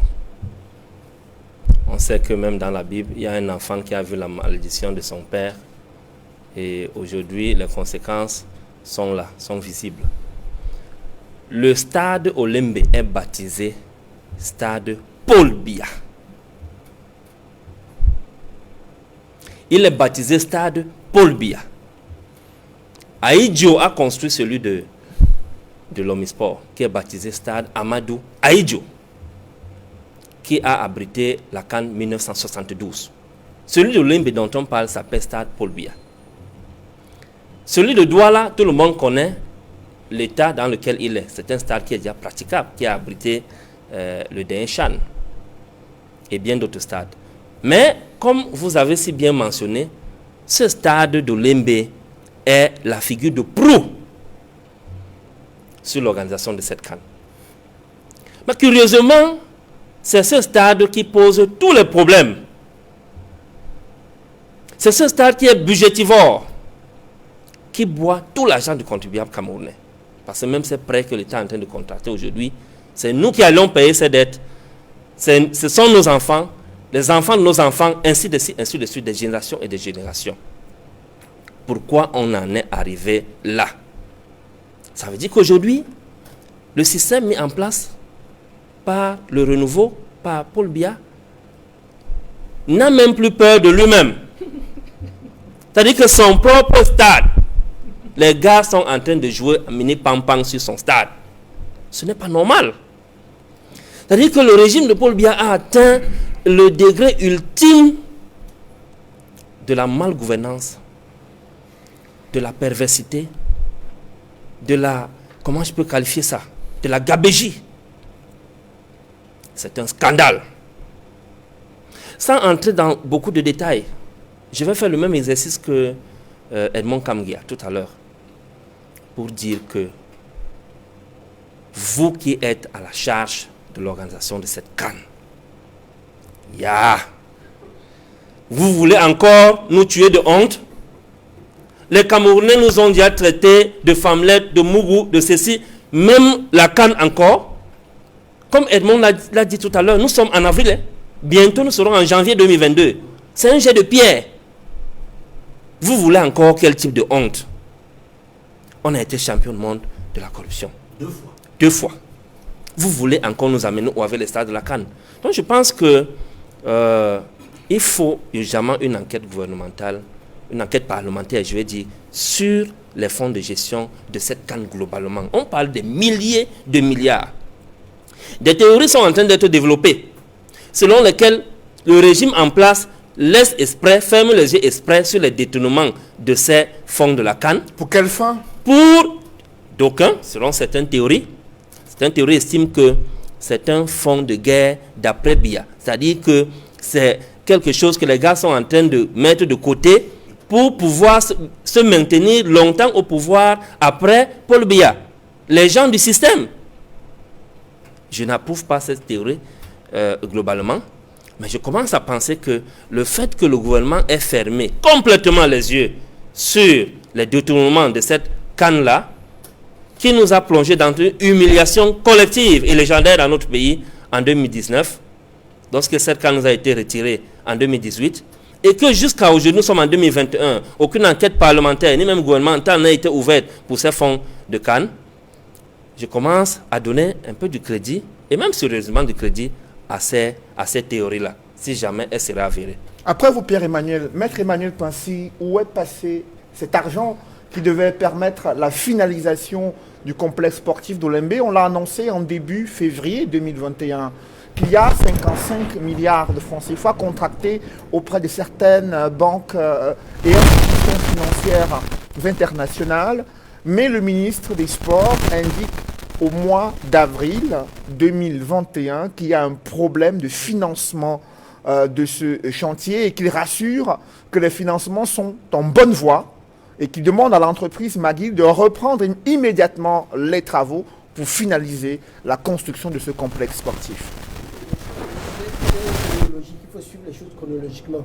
Je vous en prie, votre micro pour vous positionner. Le problème des stades, de tous les stades, c'est à partir de Bidounkouat. Et c'est ça qui a valu, en fin de compte, qu'il y ait un remaniement ministériel où il y a eu échange de fonctions et de postes entre Moïse Kombi et lui. Et arrivé à un certain moment, il y a eu des problèmes au niveau de ceux qui étaient en train de faire des travaux.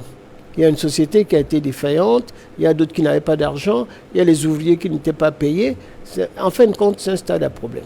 Je voulais par exemple dire à Bignam qu'en 72, il n'y avait pas le stade Amadou Ahidjo pour la CAN. Parce que moi, j'étais à la finale, c'était à l'indépendance. À l'époque, le football ne se jouait pas. Il y avait un stade qui se trouvait là où se trouve la mairie de Yaoundé actuellement. Et j'y étais. Parce que j'étais à cette époque en terminale. Et je suis allé voir le match où, d'ailleurs, en demi-finale, ce sont les Congolais qui nous ont battus par 1-0. Donc je voudrais dire qu'il faut faire très attention de ne pas confondre. Ce problème-là, c'est très compliqué. Il y a beaucoup d'acteurs qui sont en jeu. Et il y a beaucoup d'acteurs qui ne veulent pas que la vérité se sache. Et qui sont même parmi certains qui sont au pouvoir. Parce que c'est un problème qui se pose au niveau de ces stades tels qu'ils ont été faits. Vous avez vu le stade à Kwamba-Pelépé avec le camion de sable à 120 000, etc. Il y a tout ça qui s'est posé sur la gestion des stades.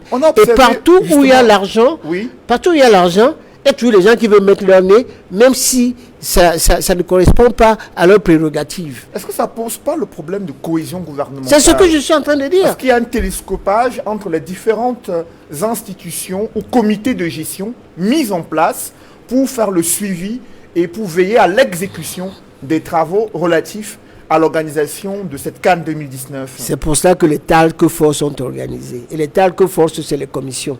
Quand vous voulez enterrer une affaire, vous créez une commission. Les task force, c'est rien. C'est du n'importe quoi. Il suffit simplement d'avoir des auditeurs. Qu'est-ce que c'est cette histoire-là? Les ministres ont leur travail. Ils ont beaucoup de travail. Ils ont des choses incroyables à faire. On donne ça à des comptables, des experts comptables, avec des avocats qui peuvent faire l'audit juridique, l'audit social, etc. Et les comptables font des audits.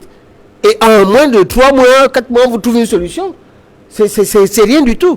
Oh, les gens veulent gérer l'argent, parce qu'à ces fonds-là, on va encore donner l'argent pour gérer les fonds. Et c'est ça ce qui dérange. C'est-à-dire, il n'y a pas... Je ne sais pas quand... Il a un budget. Le problème, c'est que les gars, ils ont tellement d'agir, tellement les milliards que normalement, ils ne peuvent même plus manger. Ils n'ont plus d'idées. Et c'est ça qui dérange. Il faut arrêter. La même chose pour l'autoroute Douala Yaoundé. Pourquoi vous n'en parlez pas?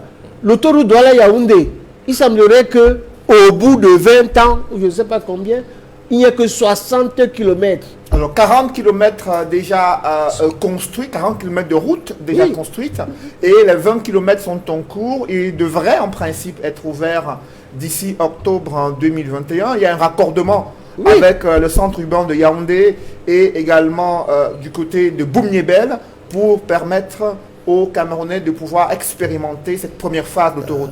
Mais est-ce que c'est l'objectif qui était initialement fixé? Non, d'abord, l'autoroute, ce n'est jamais à 2 voies. C'est 2 voies de 2 côtés. L'autoroute, c'est 3 voies. C'est dans 3 fois 2 voies. 3 fois 2 voies. C'est au moins dans les standards internationaux. Et en même temps, vous avez ce qu'on appelle les échangeurs qui sont à l'intérieur. C'est une honte, cette affaire-là, quand on se rend compte que l'argent déjà dépensé pour faire ces 60 km ou 40 km, je ne sais pas combien c'est. Je crois que tout ce qui... Mais j'ai l'impression, hein, à un moment donné, et il faudrait le dire, certaines personnes sont fatiguées. De quoi? Ils sont fatigués parce qu'il y a tellement de vols qu'ils ne savent plus quoi faire. Parce que on en est actuellement, j'ai lu ça l'autre jour, j'ai été effaré, à plus de 10 700 milliards de dettes.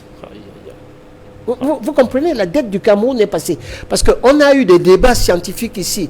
Ah, nous ne sommes pas assez endettés par rapport au PIB. Nous n'en sommes qu'à 40%. On a pris tellement de dettes que sur le résultat de cet argent-là, on ne sait pas où il est. Or, le système de l'argent, c'est comme les vases communicants. Si l'argent ne se voit pas au niveau des réalisations, il se trouve quelque part. Et c'est sûr. C'est quelque part qu'il doit y avoir des audits qui soient faits par des personnes indépendantes, qui ne sont pas les membres du gouvernement, qui ne sont pas affiliés au gouvernement, qui doivent travailler pour rendre des copies. C'est ça le travail qu'il faut faire. Mais en l'absence de cette stratégie d'audit indépendante, est-ce que cela ne montre pas qu'il y a une volonté soit de couvrir les personnalités présumées impliquées dans cette gestion scandaleuse des fonds destinés à l'organisation, la préparation de la Cannes 2019, à la construction des infrastructures? Non, je ne pense pas qu'il y a une volonté de couvrir ces personnes-là. Ça, on serait de mauvaise foi, parce que ça fait toujours mal de voir que l'argent ne sert à rien. Et tout pouvoir et tout gouvernement voudrait qu'on voit ces réalisations. Il y a un certain nombre de réalisations au Cameroun. Vous avez par exemple la ville de Bafoussam actuellement qui est totalement transformée. Et les gens sont contents en vous disant je sors de Bafoussam, il y a des routes, etc. On est content que cela puisse arriver. Donc je suis en train de dire que l'idée majeure qui se trouve, c'est que les gens, c'est que dès qu'il y a quelque chose d'un problème, on sait qu'ils n'ont pas la compétence nécessaire et qu'ils n'ont pas le temps. Ils vont créer une task force pour gérer l'argent, pour savoir quels sont leurs amis qui ont volé et qui n'ont pas volé. Et ça ne peut pas fonctionner. Donc il faut des gens qui soient neutres pour pouvoir le faire. C'est ça mon problème. Mon problème, c'est d'efficacité, d'honnêteté et de compétence par rapport à le faire. Vous allez prendre quelqu'un qui a fait je ne sais pas quelle étude. Il ne sait même pas faire la comptabilité. Vous allez le mettre pour faire l'audit comptable. Vous allez le mettre pour faire l'audit juridique. Vous allez le mettre pour faire ceci. Tous ces problèmes viennent du fait que les gens sont gourmands, veulent s'occuper de tout et ne s'occupent de rien. Et c'est pour ça que j'ai peur, moi, en ce qui concerne l'avenir de ce Cameroun-là, il ne faut pas que ça continue. Moi, je dis ceci, ça peut exploser. 10 000 milliards de dettes, 10 800 milliards de dettes, on va faire comment? Entre eux également la dette interne, qui est énorme, qui ne se paye pas. Et ça fait des années que les sociétés s'ouvrent. Et la conjoncture avec la Covid-19 est faite que ça ne fonctionne pas. Tout le monde a des difficultés financières. Or, vous avez de l'autre côté, par le système des vases communicants, des gens qui roulent carrosse, qui achètent des grosses voitures et qui se moquent des Camerounais, tout simplement en disant que, en faisant des discours qui sont vides. Ça, on n'en veut plus. Maître Claude Assira, sur cette organisation de la Cannes 2019 ayant glissé en 2022, vous avez vu le ministre des Sports, il a publié sur sa page un aperçu de la chambre témoin de ce fameux hôtel du complexe sportif d'Oulembe. Cela a suscité des interrogations des Camerounais sur le standard d'une chambre d'un hôtel 5 étoiles qui était initialement prévu et les images qui ont été rendues publiques. Et il y a cette question relative à la disponibilité de l'argent pour achever ce chantier qui est en cours depuis au moins une dizaine d'années. Quel regard portez-vous sur cette situation? Un regard inquiet, forcément, comme tous les citoyens, un regard inquiet. En fait, on n'en sort jamais. C'est la quadrature du cercle. Vous savez, j'avoue que j'ai du mal à comprendre le mode de fonctionnement des gouvernants dans ce pays. Il fut un temps où on pouvait se prévaloir de ce qu'on n'avait pas de regard sur autrui. Aujourd'hui, autrui est invité chez nous par tous les moyens de la communication moderne. On y va. Beaucoup d'entre eux ont fait leurs études à l'étranger, sont en contact permanent avec eux. Il y en a même qui ont la nationalité de ces pays étrangers, donc qui ont vu comment on faisait autrement. Comment peut-on détester autant son pays au point de ne pas pouvoir essayer de transposer les éléments qui peuvent être positifs? En l'espèce, quand vous voyez vous-même à quel niveau on réduit la qualité de ce qui peut être attendu d'un pays, vous êtes peut-être trop jeune. Nous appartenons, nous, à une génération où, quand on parlait du Cameroun, certains pays comme la Guinée équatoriale, le Tchad et autres n'avaient pas, la République centrafricaine n'avait pas. Tout à fait. Regardez à quel niveau nous sommes aujourd'hui. On ose présenter aux yeux du monde entier, en se prévalant de cela comme étant évidemment l'archétype suprême de ce qu'on a réussi, une chambre qui ressemble franchement à ce que nous tous nous avons vu. Parce que dans les yeux de celui qui les produit, c'est ça qui est le plus inquiétant, c'est pas tellement la chambre qui me pose problème, c'est l'état d'esprit de celui qui produit. Parce que lui, il est convaincu de ce que, sinon il n'aurait pas produit, il est convaincu de ce que il a réussi quelque chose de prodigieux. C'est ça qui est inquiétant.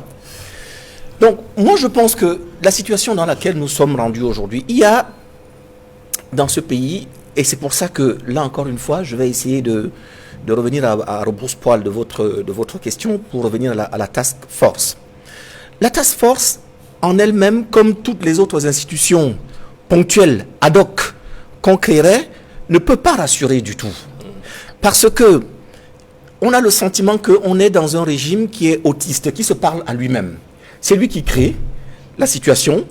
Quand le problème se pose, c'est lui qui apprécie les conditions dans lesquelles il va devoir mener une enquête. C'est lui qui apprécie le ton. Il est maître du ton, maître de tout. Et il devient ordonnateur principal. Tout Ça à veut fait. dire que tous les ministères en charge de la gestion, par exemple, de la crise sanitaire, doivent soumettre leurs rapports financiers ou leurs besoins en termes de financement au secrétaire général de la présidence de la République, qui doit valider avant qu'ils obtiennent ces fonds.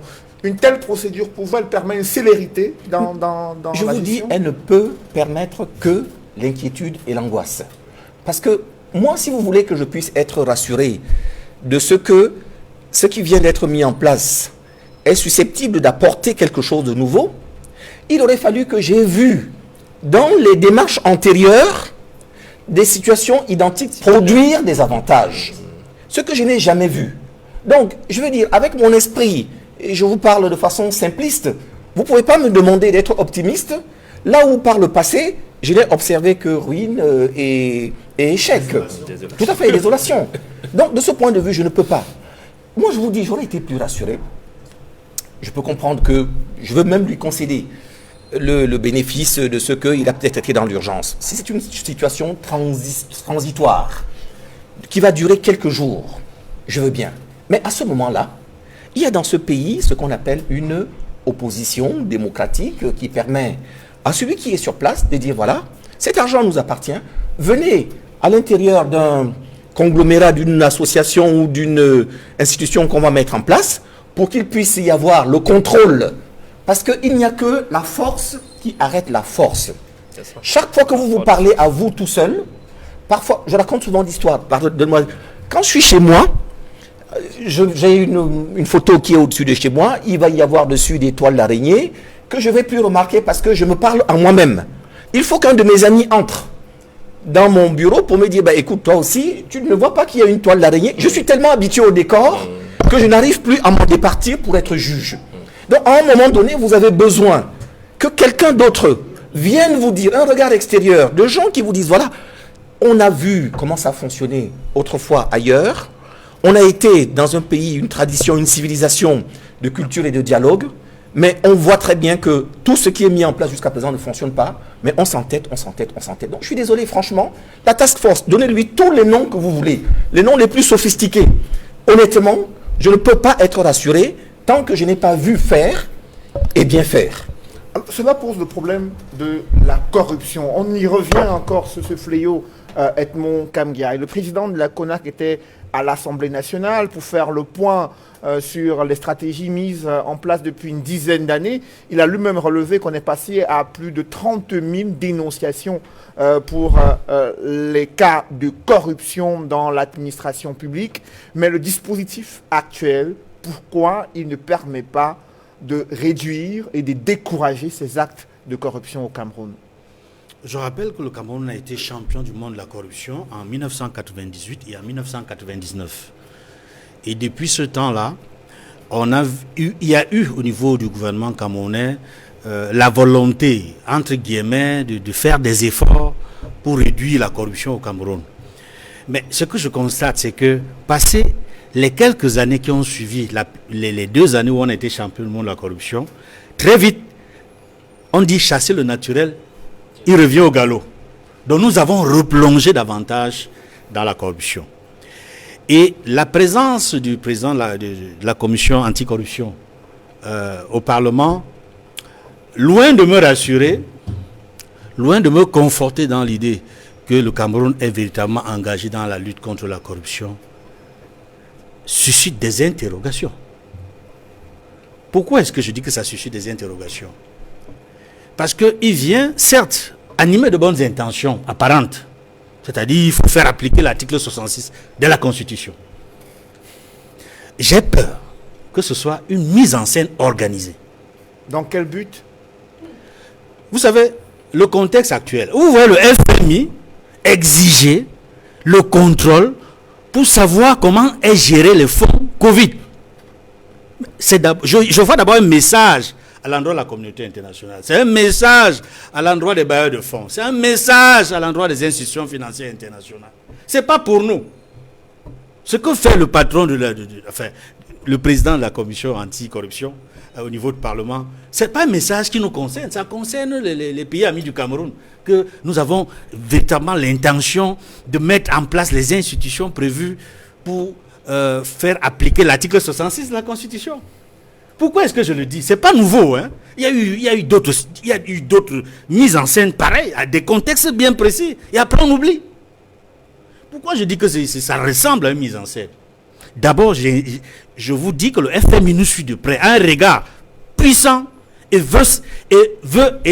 on va y parvenir visiblement. C'est-à-dire que le gouvernement est obligé de couper des têtes pour faire plaisir au FMI. Surtout qu'il attend aussi d'autres fonds. Il attend d'autres fonds. Indispensables pour faire face. Pour avoir ces fonds-là, il faut couper des têtes, de dire que voilà, c'est à cause de ces boucs émissaires qu'on n'a pas pu obtenir la célérité et l'efficacité dans la gestion de la riposte contre la pandémie de Covid-19. Et je dis, et j'assume, que la présence, n'est-ce pas, de la CONAC au Parlement rentre dans le même sillage. De faire croire qu'on fait des efforts. Non, on ne fait aucun effort.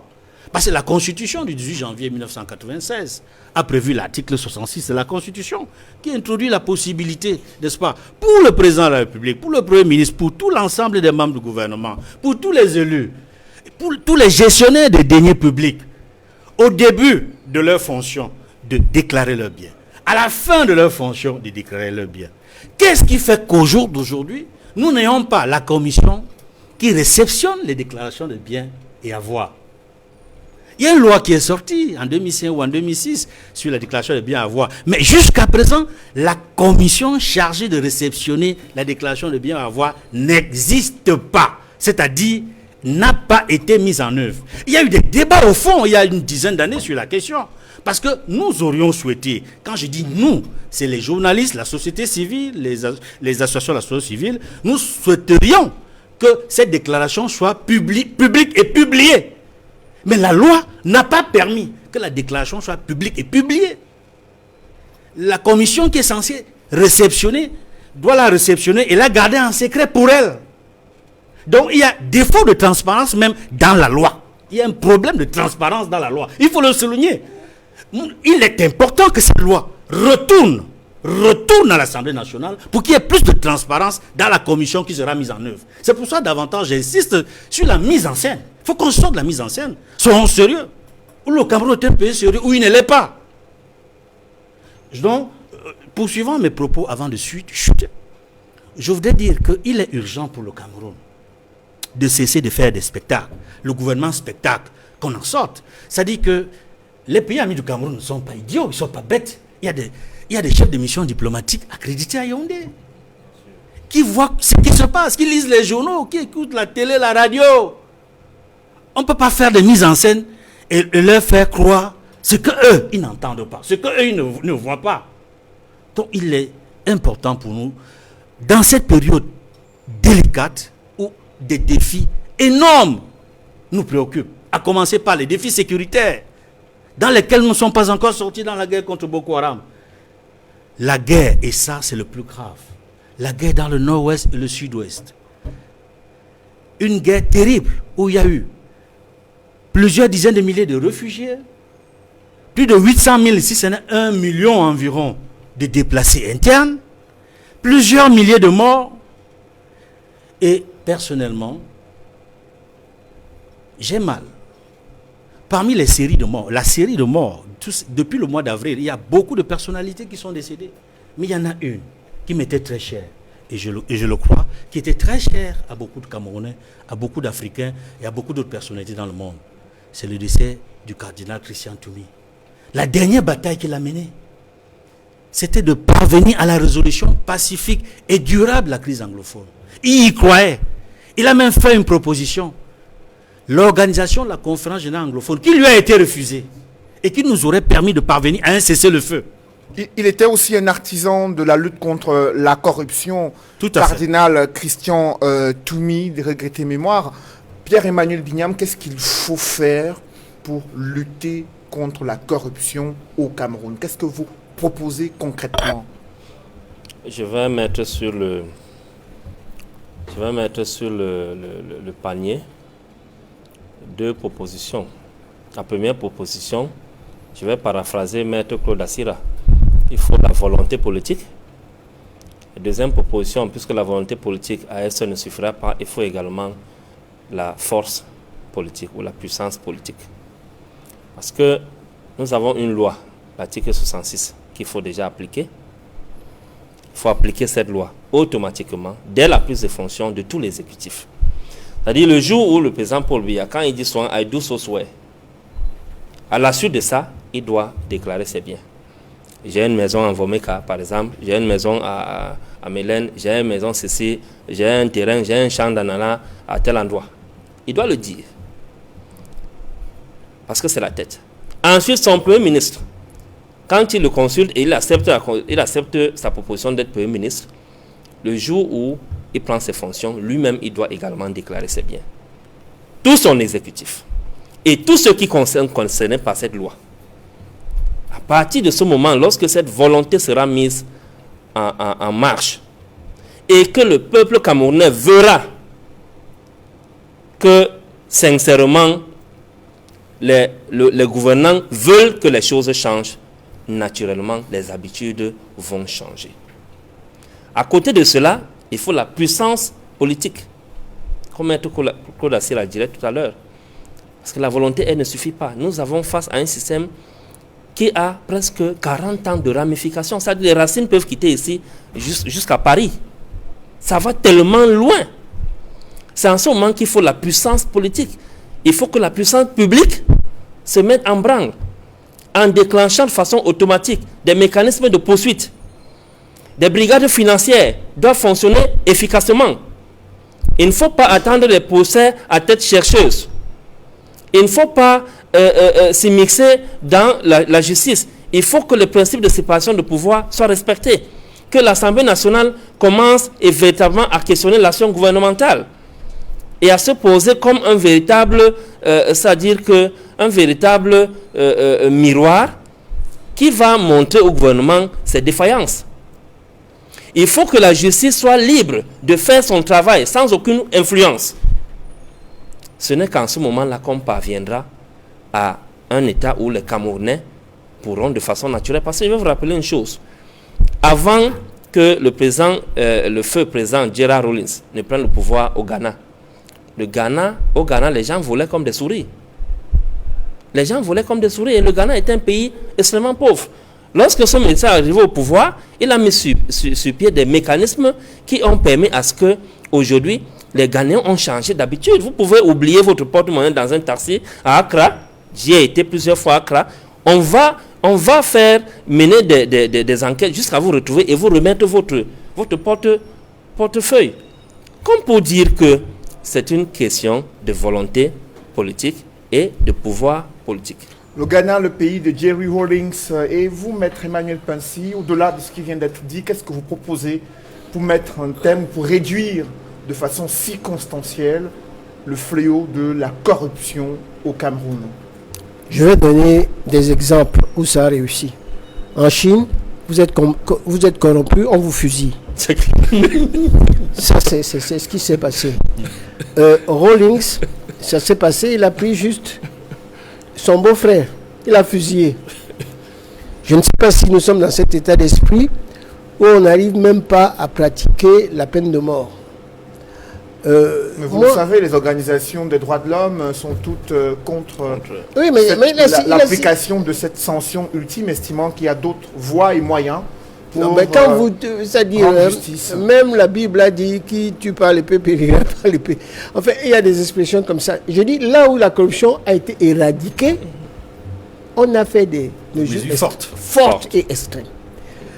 Bon, comme on ne va pas le faire ici, parce que déjà le chef d'État est contre, il faudrait arriver à deux choses, à mon avis. Il faut qu'on restitue la loi sur l'enrichissement illicite. Pour c'est-à-dire la charge de la preuve sera renversée. C'est celui qui a l'argent qui va prouver comment il a gagné. La deuxième chose, il faut que le TCS ne soit plus tel qu'il est. Il faut le réformer. Il faudrait également réformer les dispositions de l'article 184. Parce que si une loi est extrême, c'est-à-dire 500 000, vous allez prison à vie, et puis cette affaire de restituer l'argent, on vous laisse tranquille. Il faudrait donc des amendements au niveau des lois pour faire en sorte que les gens puissent payer fortement et qu'ils soient bannis politiquement pour qu'ils n'arrivent plus à rien faire. Et il faudrait que les gens, effectivement, et j'arrive sur ce que Edmond a dit, c'est la disposition de l'article 66. Si on arrive à faire en sorte que ces commissions soient nommées, ce serait également une excellente chose. Après vous, Maître Claude Assira, en quelques mots, qu'est-ce que vous proposez pour que le Cameroun sorte des abysses de la corruption pour améliorer la qualité de la gouvernance? Alors, je vais d'abord le dire très vite. Ce que je ne propose pas, ce sera la peine de mort. Parce que je ne pense pas que... c'est un peu délicat de jouer avec ça. Il me faudrait peut-être une autre émission. Peut-être la possibilité d'être réinvité un jour pour que je vous en parle. Mais ce ne serait certainement pas la peine de mort. Parce qu'entre la vie et le bien, honnêtement, je préfère qu'on privilégie la vie, en tout état de cause. Donc, moi, je vais écarter la peine de mort. En revanche, 3 petites choses simples. La première, ce sont les préalables. Et j'entends par préalable le changement de la gouvernance, comme je vous l'ai indiqué tout à l'heure. Je ne sais pas dans quelle mesure l'actuel régime a la possibilité de se surpasser, de se sublimer pour pouvoir aller au-delà du réflexe humain qu'on peut comprendre. Je ne sais pas. Est-ce que ce sera 25, 30, 40%? Mais il y a quelque chose à faire. Je voudrais qu'on puisse gouverner par l'exemple. Parce qu'une bonne leçon vaut toujours mieux, un bon exemple vaut toujours mieux qu'une bonne leçon. Les gens qui gouvernent doivent pouvoir indiquer par leur comportement, leur attitude, l'exemplarité qui permettent d'être distillés tout au long de la chaîne, jusqu'au plus petit des fonctionnaires. Et puis 2 autres mesures simples, comme je vous l'ai indiqué, des mesures préventives, c'est-à-dire qu'il faut des mesures qui protègent le fonctionnaire, qui le mettent à l'abri, parce qu'on a parlé tout à l'heure d'un fonctionnaire qui a 300, 400 000. La vie a explosé. Pensez-vous vraiment aujourd'hui qu'un fonctionnaire ait la possibilité de rester digne? J'ai discuté, je reviendrai un jour vous expliquer un peu plus en avant. Je pense qu'il faut qu'on prenne en compte améliorer le salaire. Le traitement, tout à fait. Améliorer les conditions salariales des personnes pour essayer de les mettre à l'abri. Il faut également qu'on prenne des mesures de préservation de l'argent. Les techniques existent. On a signé des conventions, on a vu comment on fait ailleurs. Et si ça n'a pas marché, alors à ce moment-là, on rentre dans la répression. Et pour moi, quand je dis répression, c'est deux choses, toujours, qui sont les deux faces de la même pièce. C'est d'abord la promptitude de la poursuite et c'est la certitude de la poursuite. On ne va pas punir quelqu'un 10 ans après parce que ça s'efface dans les esprits, les preuves, machin. Et puis il y a également la certitude qui permet à celui qui a commis un fait de savoir qu'il est puni, de sorte qu'il ne puisse plus recommencer et qu'il ne puisse plus être imité. Donc tant qu'on n'y sera pas, on va toujours bricoler et on sera dans cette situation. C'est la fin de cette émission. Merci à vous, messieurs, Maître Emmanuel Pincy et Edmond Kamdia, d'avoir participé à ce débat. Merci également à vous, messieurs, Maître Claude Assira et Pierre-Emmanuel Bignam, d'avoir participé à cette émission Droit de réponse. Mesdames, messieurs, merci d'avoir suivi cette émission. Merci à toutes les équipes techniques conduites par Eric Ouattat et Emmanuel Wapi. Mesdames, messieurs, merci de rester sur Equinox Télévision.